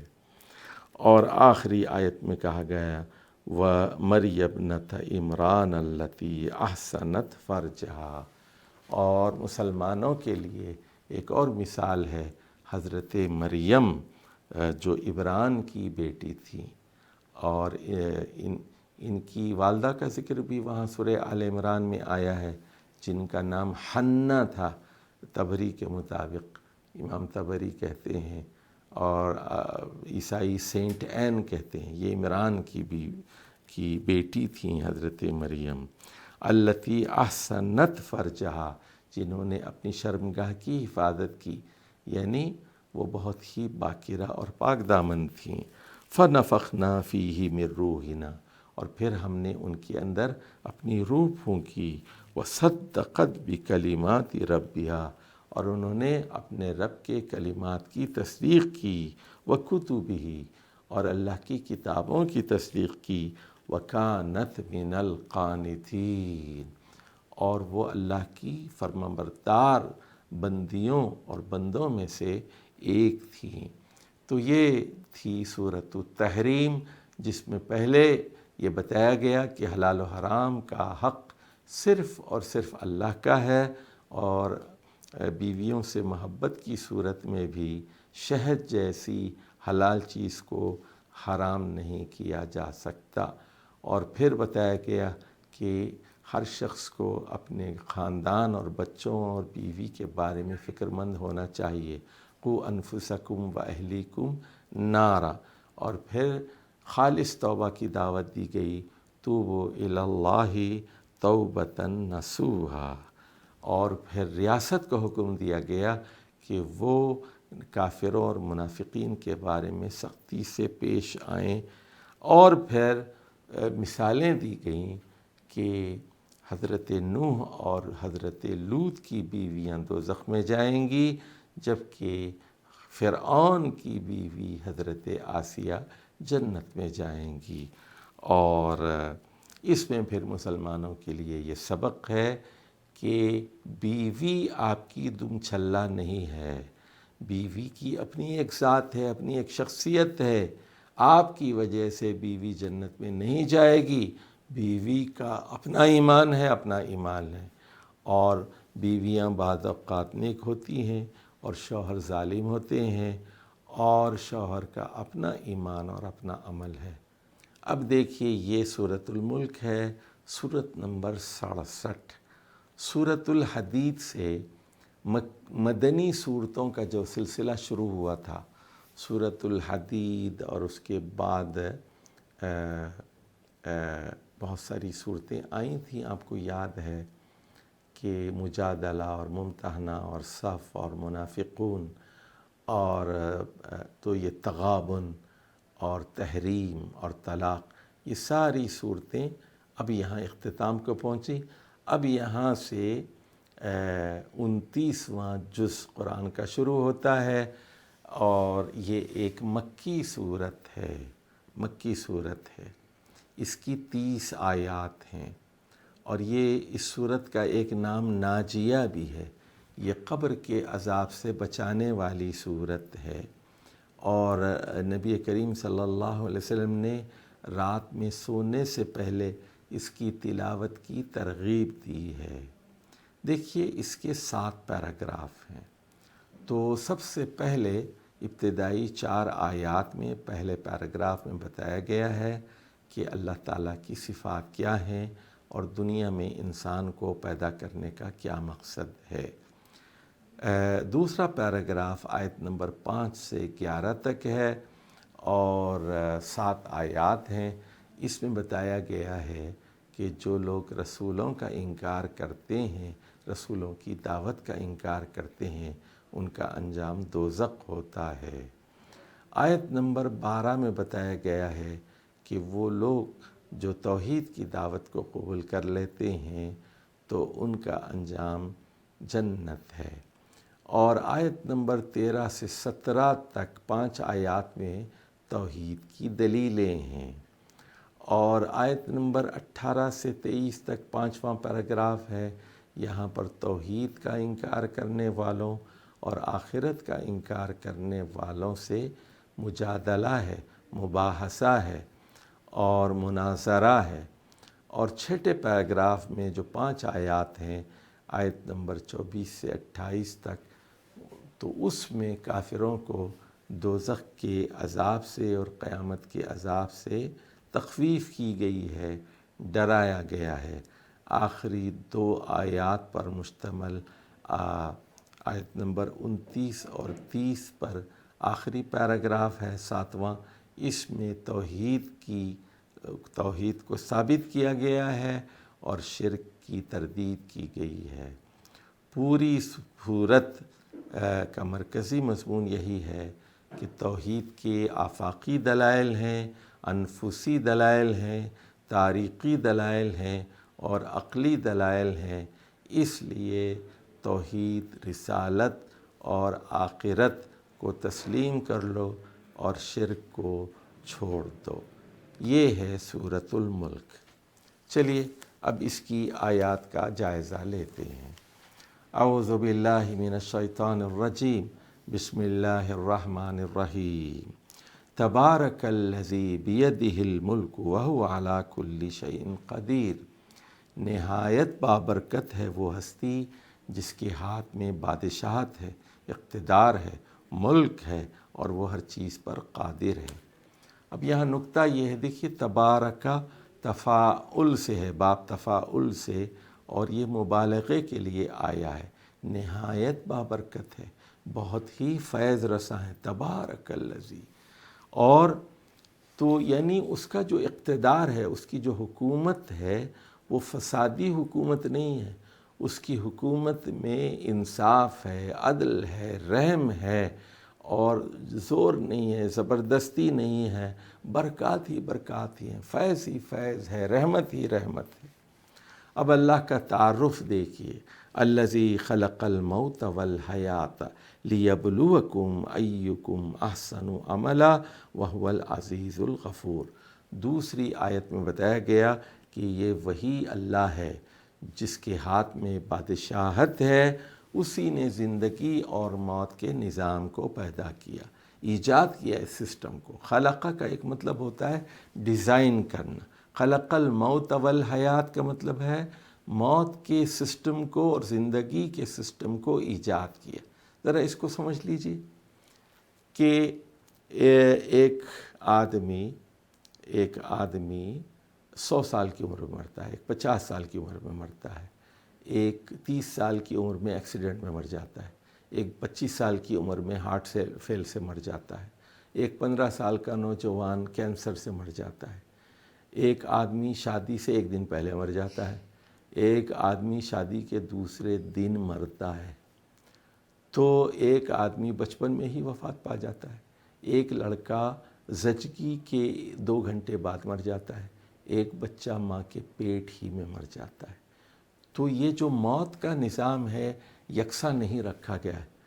اسی طرح زندگی بھی یکساں نہیں رکھی گئی، کسی کو امیر بنایا گیا، کسی کو بادشاہ بنایا گیا، کسی کو رعایا، کوئی مزدور ہے، کوئی ڈاکٹر ہے، کوئی انجینئر ہے۔ ہر آدمی معاشرے کے لیے ضروری ہے، کوئی متوسط ہے، کوئی تاجر ہے، کوئی جیسے میں کہتا ہوں کہ کوئی کھرب پتی ہے، کوئی ارب پتی ہے، کوئی کروڑ پتی ہے، کوئی لکھ پتی ہے، اور کوئی بیچارہ صرف پتی ہے۔ تو یہ اللہ کا ایک نظام ہے زندگی اور موت کا۔ سب کو ایک جیسی زندگی عطا نہیں کی گئی، ایک جیسے وسائل نہیں دی گئے، اور ہر ایک کو ایک جیسی موت عطا نہیں کی گئی۔ کسی کی موت بڑی آسانی سے آتی ہے، کسی کو تکلیف دی جاتی ہے۔ تو اللہ جو بادشاہ ہے، الملک ہے، بیدہ الملک، تو وہ اس نے یہ نظام میں حیات و ممات ایجاد کیا ہے، لیبلوکم ایکم احسن عملا۔ اور یہ ہے بڑا اہم ٹکڑا، یہ لفظ یاد کر لیجئے، لیبلوکم، اے انسانوں، تاکہ وہ تم کو آزمائے، غریبی سے، امیری سے، زندگی سے، موت سے، صحت سے، بیماری سے، تکلیف سے، راحت سے، وسائل سے اور عدم وسائل سے، لیبلوکم ایکم احسن عملا۔ وہ دیکھنا چاہتا ہے کہ عمل کے اعتبار سے کون اچھا ہے۔ تو انسانوں کی پیدائش کا مقصد آزمائش ہے، ابتلا ہے، لیبلوکم ہے، وہو العزیز الغفور، امتحان ہے۔ تو اب امتحان میں جو پاس ہو جائے گا اس کے لیے وہ الغفور ہوگا، وہ اس کے گناہوں کو معاف کر کے جنت میں داخل کرے گا۔ اس امتحان میں جو فیل ہو جائے گا اس کے لیے وہ عزیز ہے اور پوری طاقت اور قدرت رکھتا ہے، ان کو وہ دوزخ میں داخل کرے گا۔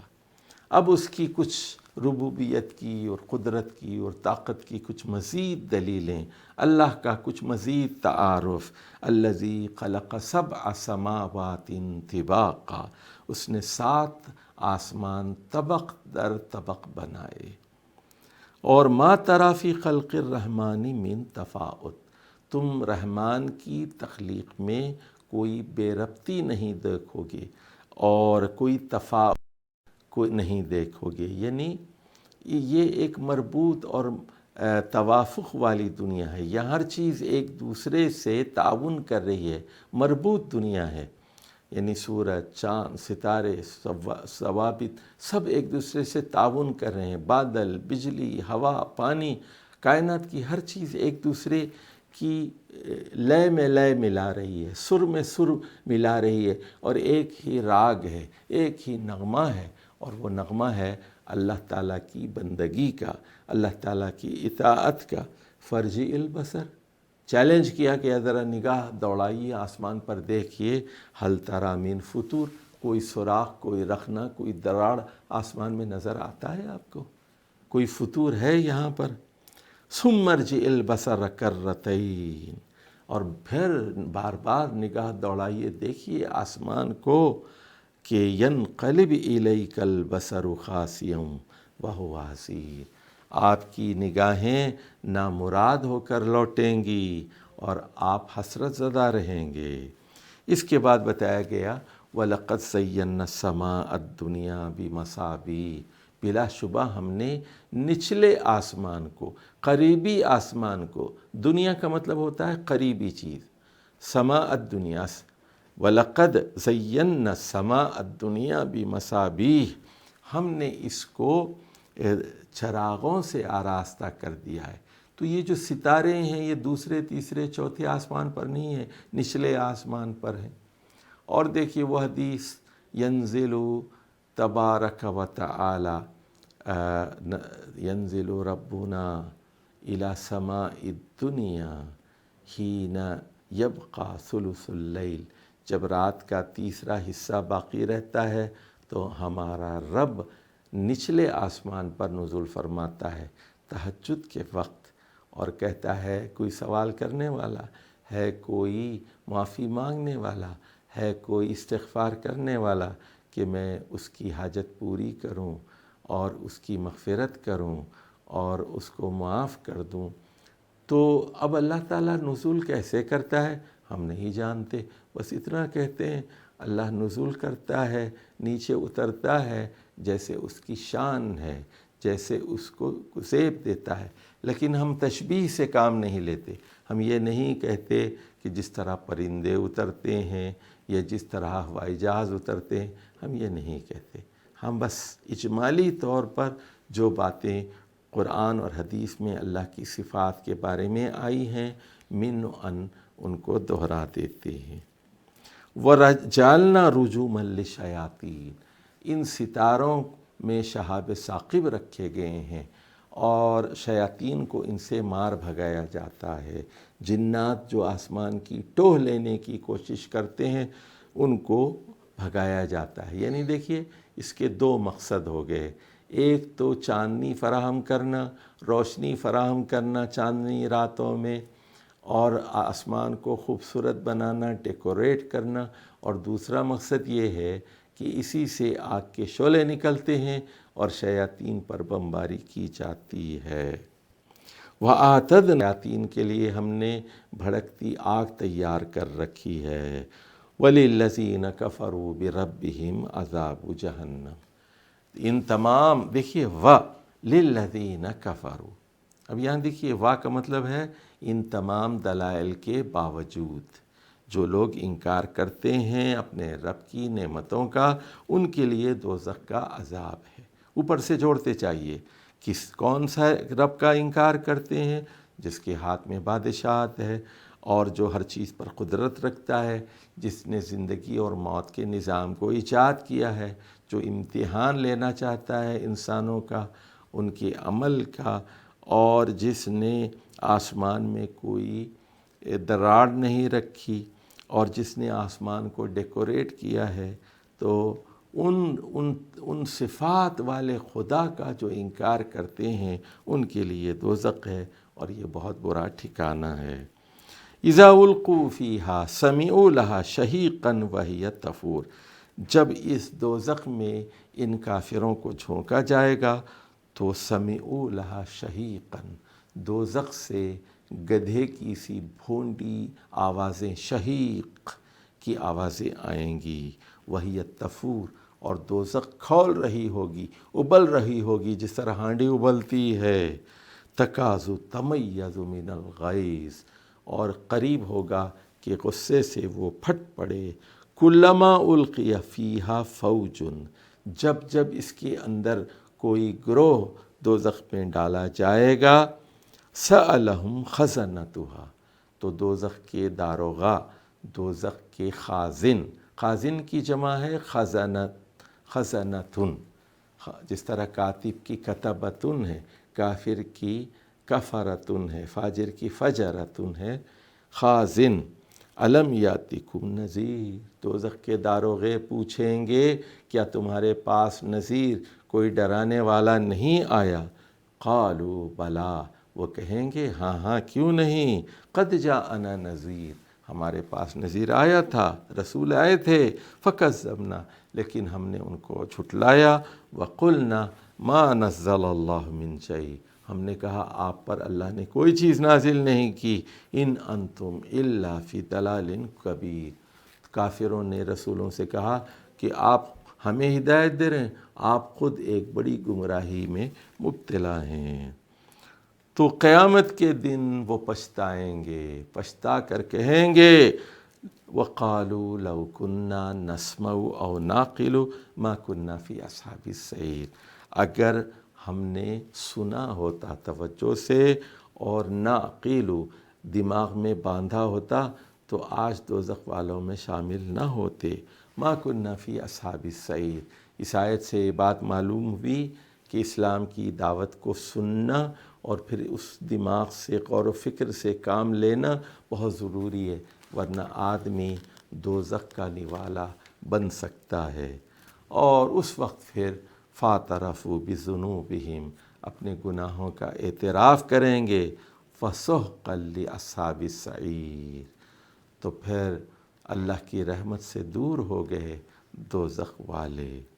اس کے بعد آیت نمبر 12 میں کہا جا رہا ہے ان الذین یخشون ربہم، جو لوگ اپنے رب کے بارے میں خشیت اختیار کرتے ہیں، اپنے دل میں نرمی اختیار کرتے ہیں، اللہ کو دیکھے بغیر، بالغیب، لہم مغفرۃ و اجر کبیر، ان کے لیے نہ صرف یہ کہ اللہ تعالیٰ کی طرف سے مغفرت ہے بلکہ بڑا اجر و ثواب ہے۔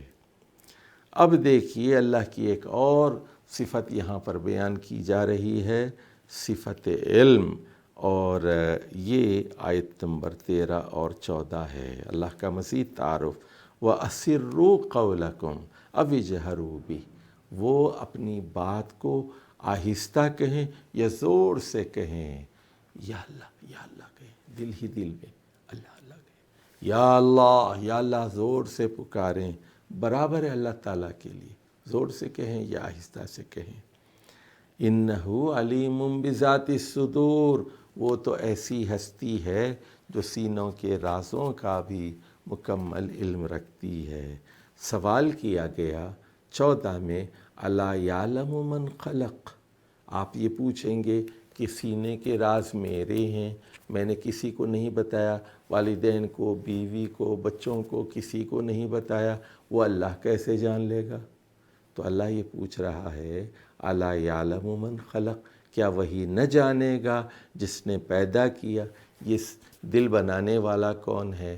دماغ بنانے والا کون ہے؟ یہ دل کے اندر چپس کس نے رکھی ہیں؟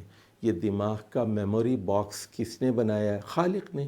تو خالق کو نہیں پتا کہ میرے میموری باکس میں، میرے چپ میں کیا رکھا ہوا ہے؟ اَلَا يَعْلَمُ مَنْ خَلَقَ، تو سنو، وَهُوَ اللَّطِيفُ الْخَبِيرُ، اللہ تو بہت ہی باریک بین اور باخبر ہستی ہے۔ اب اس کے بعد مزید دلائل آ رہے ہیں، دیکھیے آفاقی دلائل، هُوَ الَّذِي جَعَلَ لَكُمُ الْأَرْضَ ذَلُولًا، اللہ ہی کی وہ ہستی ہے جس نے زمین کو تمہارے لیے تابع کر دیا ہے۔ زمین میں آپ ہل چلاتے ہیں، ٹریکٹر چلاتے ہیں، بلڈوز چلاتے ہیں، پہاڑی دروں کو کاٹتے ہیں، پہاڑوں کو کاٹتے ہیں، تو یہ آپ سب کرتے ہیں، زمین کو تابع کر دیا ہے، زمین آپ کی غلام ہے۔ اور فَامْشُوا فِي مَنَاكِبِهَا، اب زمین کے مونڈھوں پر چلو، مونڈھوں پر چلو، وَكُلُوا مِن رِزْقِهِ، اور زمین کے رزق کو کھاؤ، یہ سبزیاں، یہ اجناس، یہ غلہ، یہ پھل، یہ سب یہ زمین ہی تو دیتی ہے، اس کے کُلُوا مِن رِزْقِهِ وَإِلَيْهِ النُّشُورُ، لیکن ایک بات یاد رکھو، اس زمین کے بنانے والے کی طرف ہی تم کو لوٹنا ہے، اور وہی تم کو دوبارہ قیامت کے دن پیدا کرے گا، الیہ النشور۔ دیکھیے یہاں پر یہ جو منکب کا ایک استعارہ، منکب، مناکبہا کا لفظ استعمال آیا ہے، زمین کے مونڈھے، گویا زمین ایک اونٹنی ہے اور اس کی کوہان پر چلو تو جیسے اونٹ کے اوپر کوئی جو رینگ رہی ہے، زمین گھوم رہی ہے اور ہم اس پر چل پھر رہے ہیں، مکانات بھی ہیں، ہمیں پتہ ہی نہیں چلتا کہ زمین گھوم رہی ہے، لیکن زمین گھوم رہی ہے۔ اور جس طرح جوں کو احساس نہیں ہوتا کہ اونٹنی چل رہی ہے، وہ اونٹنی سے ہی غذا حاصل کرتی ہے، وہیں سے پانی اور خون اور جو بھی غذا ہے اس کو اونٹنی کے جسم ہی سے ملتا ہے، تو یہی معاملہ ہے انسان کا۔ اس کے بعد کہا گیا کہ ایک سوال کیا گیا، دیکھیے اب سوالات آ رہے ہیں، اَأَمِنْتُم مَّن فِی السَّمَاءِ، کیا تم بے خوف ہو کیا تم حالت امن میں ہو؟ آمین تم من فی السما، وہ جو آسمان میں ہے۔ اب یہ بھی معلوم ہو گیا کہ اللہ تعالیٰ آسمان میں ہے، آسمان میں ہے، اور عرش سے بھی بلند ہے، عرش سے بھی اوپر ہے، عرش پر بیٹھا ہوا نہیں ہے بلکہ عرش سے بلند ہے۔ الرحمن علی العرش استویٰ، تو وہ آسمان میں ہے، اور کیسے ہم نہیں جانتے، بس اتنا مختصراً ایمان رکھیے کہ اللہ تعالیٰ آسمان میں ہے۔ ان یخسف بکم الارض فاذا ہی تمور، کہ یہ گھومتی ہوئی زمین آپ کو لے کر کہیں آپ کو زمین میں دھنسا نہ دے، زمین میں سوراخ ہو جائے اور زمین پھٹ پڑے اور اندر آپ اس کے دھنس جائے۔ کیا آپ بے خوف ہیں؟ آپ کو یہ اندیشہ لاحق نہیں ہوتا؟ یہ پہلا سوال۔ دوسرا سوال، ام امین تم من فی السما، کیا آپ بے خوف ہیں کہ وہ جو آسمان میں ہے، ان یرسل علیکم حاصبا، کہ آپ لوگوں کے اوپر ایک پتھریلی ہوا بھیجے، باد حاصب کو بھیجتے، فستعلمون کیف نذیری، پھر تمہیں معلوم ہو جائے گا کہ میری نذیر کیا ہوتی ہے، میری ڈانٹ اور میری تنبیہ کیا ہوتی ہے۔ تو مطلب یہ ہے یہاں ڈرایا جا رہا ہے کہ وہ جو آسمان میں ہے اس سے ڈرو، بے فکرے نہ بنو، تو وہ تمہیں زمین میں دھنسا سکتا ہے، خسف ارض سے دوچار کر سکتا ہے، پتھریلی ہوا بھیج سکتا ہے۔ اس کے بعد بتایا گیا تاریخ سے عبرت لو۔ آفاقی دلیلوں کے بعد اب تاریخی دلیل آ رہی ہے۔ وَلَقَدْ كَذَّبَ الَّذِينَ مِن قَبْلِهِمْ فَكَيْفَ كَانَ نَكِيرِ، کہ تم کیا چیز ہو اے قریش کے لیڈر ہو، تم کس کھیت کی مولی ہو، تم سے پہلے بہت ساری قومیں گزر چکی ہیں، عاد اور سمود اور لوط اور فرعون اور قوم شعیب اور قوم نوح۔ وَلَقَدْ كَذَّبَ الَّذِينَ قَبْلِكُمْ، تو ان سے پہلے بہت ساری قوموں نے تکذیب سے کام لیا، جھٹلایا۔ فَكَيْفَ كَانَ نَكِيرِ، میری تنبیہ کیسی تھی۔ اس کے بعد فرمایا گیا اَوَلَمْ يَرَوْا إِلَى الطَّيْرِ فَوْقَهُمْ، کیا یہ منکرین، یہ کافر، یہ ملحد، اللہ کو نہ ماننے والے اپنے اوپر نہیں دیکھتے پرندوں کو؟ اَوَلَمْ يَرَوْا إِلَى الطَّيْرِ فَوْقَهُمْ صَافَّاتٍ وَيَقْبِضْنَ، صَافَّاتٍ وَيَقْبِضْنَ، کہ وہ اڑتے اڑتے اپنے پروں کو سمیٹ لیتے ہیں پرندے اور پر پھیلا دیتے ہیں۔ مَا يُمْسِكُهُنَّ إِلَّا الرَّحْمَنُ، تو ان پرندوں کو کون تھامتا ہے آسمان پر؟ کوئی نہیں بجز رحمان کے۔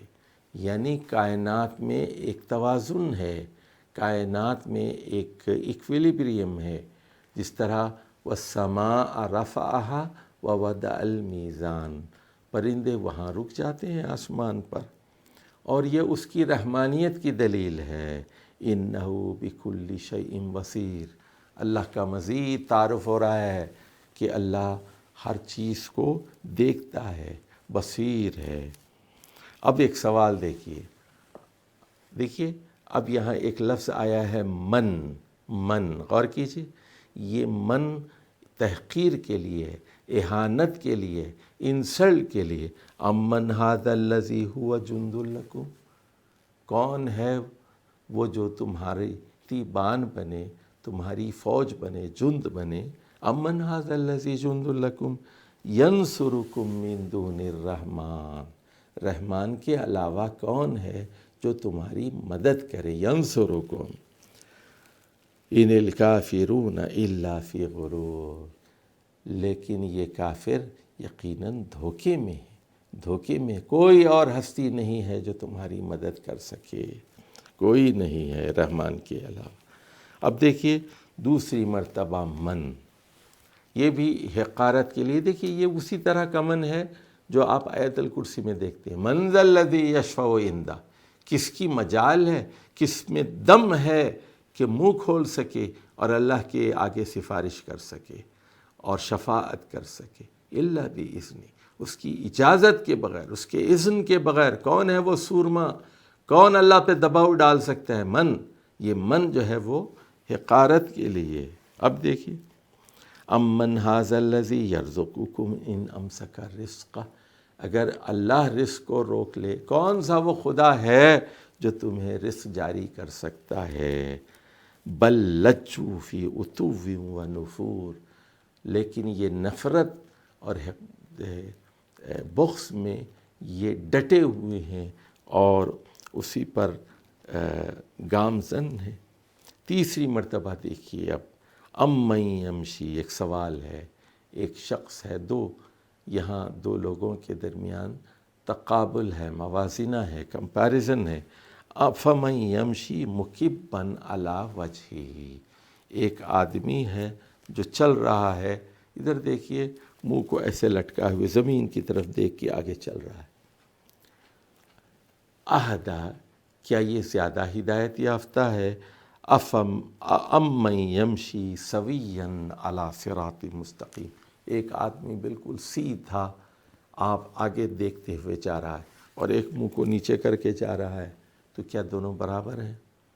سویا علی صراط مستقیم، سیدھے راستے پر جا رہا ہے، اور ایک منہ لٹکائے ہوئے جا رہا ہے۔ تو یہاں انسان کو جانوروں سے تشبیہ دی گئی ہے کہ تم اشرف المخلوقات ہو، تم مستوی القامت ہو، بالکل سیدھے آگے کی طرف دیکھتے ہو، تم کتے کی طرح زمین کی طرف نہیں دیکھتے۔ کتا تو ہمیشہ اس کی رال ٹپکتی رہتی ہے، سونگتا رہتا ہے کہاں ہڈی ہے۔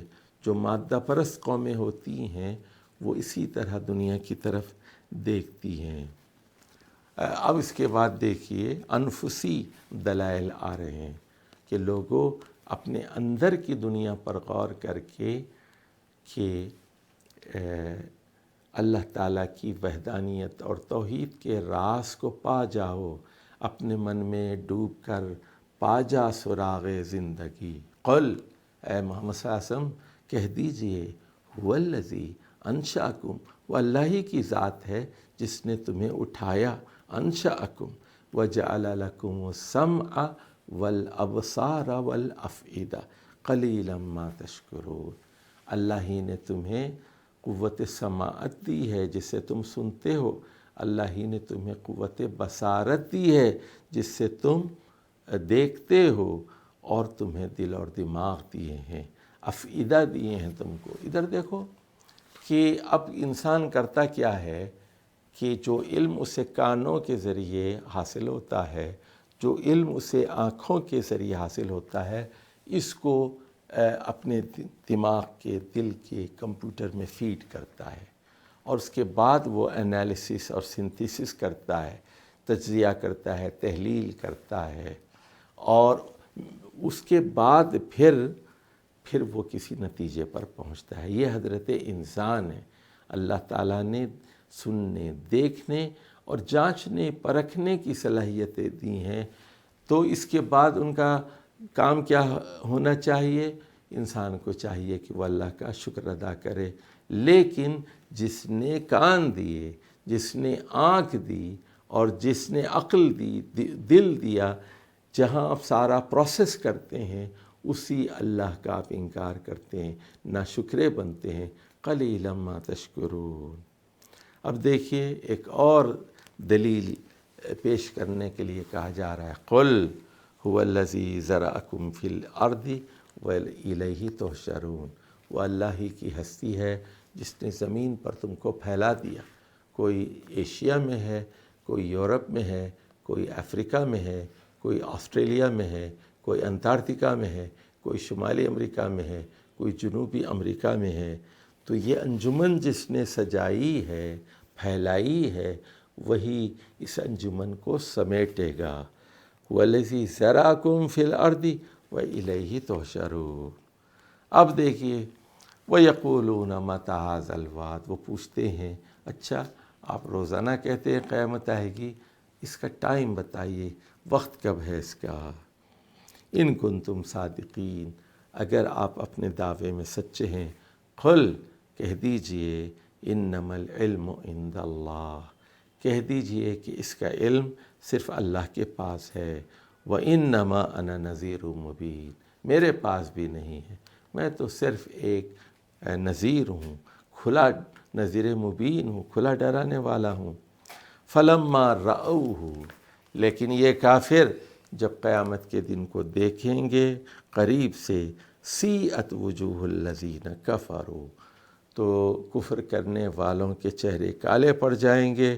وقیل ھذا الذی کنتم بہ تدعون، ان سے کہا جائے گا یہی وہ روز قیامت ہے جس کے بارے میں آپ جلدی کر رہے تھے، شور مچا رہے تھے، مطالبات کر رہے تھے۔ اب دیکھیے آیت نمبر 28، قل، اے محمد صلی اللہ علیہ وسلم ان سے پوچھئے، آپ نے کبھی غور کیا، ارأیتم ان اہلکنی اللہ ومن معی اور رحمنا، کہ اگر اللہ تعالیٰ مجھے ہلاک کر دے، یعنی محمد صلی اللہ علیہ وسلم کو ہلاک کر دے، ظاہر ہے کہ ہر نبی کو مرنا ہے، محمد صلی اللہ علیہ وسلم کو بھی مرنا تھا، تو بتایا گیا کہ اگر اللہ آپ کو ہلاک کر دے، ومن معی، اور جو آپ کے ساتھ صحابہ ہیں ان کو ہلاک کر دے، ظاہر ہے کوئی زندہ نہیں ہے، اور رحمنا، یا پھر ان پر رحم فرمائے، تو یہ تو اللہ کا اختیار ہے۔ فَمَن يُجِيرُ الْكَافِرِينَ مِنْ عَذَابٍ أَلِيمٍ، لیکن کافروں کو دردناک عذاب سے کون بچائے گا؟ میرا معاملہ تو میرے رب کے ہاتھ میں ہے، اور بہت اچھا معاملہ ہوگا، لیکن آپ کا کیا بنے گا؟ اس کے بعد کہا گیا کہ جواب دیجئے، قل، اے محمد صلی اللہ علیہ وسلم جواب دیجئے، هو الرحمن آمنا بھی، وہ رحمان ہے، ہم اس پر ایمان لے آئے، وعلیہ توکلنا، اور ہم نے اسی پر بھروسہ کر لیا، فستعلمون من هو فی ضلال مبین، بہت جلد آپ کو پتہ چل جائے گا کہ کون کھلی گمراہی میں مبتلا ہیں، یا محمد صلی اللہ علیہ وسلم ان کے ساتھی ہیں، یا پھر مشرکین مکہ۔ اب آخری آیت میں بھی من آ رہا ہے، یہ من بھی تحقیر کے لیے ہے۔ قل، ان سے پوچھئے اے محمد صلی اللہ علیہ وسلم، ارأیتم، کیا تم نے دیکھا، کیا تم لوگوں نے غور و فکر سے کام لیا، یہ جو پانی ہے، ان اصبح ماؤکم غورا، اگر اللہ تعالیٰ اس کو گہرائی میں کر دے، اس کو زمین میں دھنسا دے، غورا، فمن یاتیکم بماء معین، تو پھر تم لوگوں کو صاف اور شفاف پانی کون سا دوسرا خدا فراہم کر سکتا ہے؟ تو یہاں جو من ہے، دیکھیے، فَمَن يَأْتِيكُم بِمَاءٍ مَّعِينٍ، من یاتیکم، یہاں من کیا ہے؟ کون ہے وہ سورما؟ ذرا ہم بھی تو جانیں، تو یہ کچھ نہیں ہے اللہ کے سامنے، یہ بات یہاں بتانی مقصود ہے۔ تو پوری صورت میں آپ نے دیکھا کہ آفاقی دلائل بھی ہیں، انفسی بھی ہیں، تاریخی بھی ہیں، اور عقلی بھی ہیں۔ والسلام علیکم ورحمۃ اللہ وبرکاتہ۔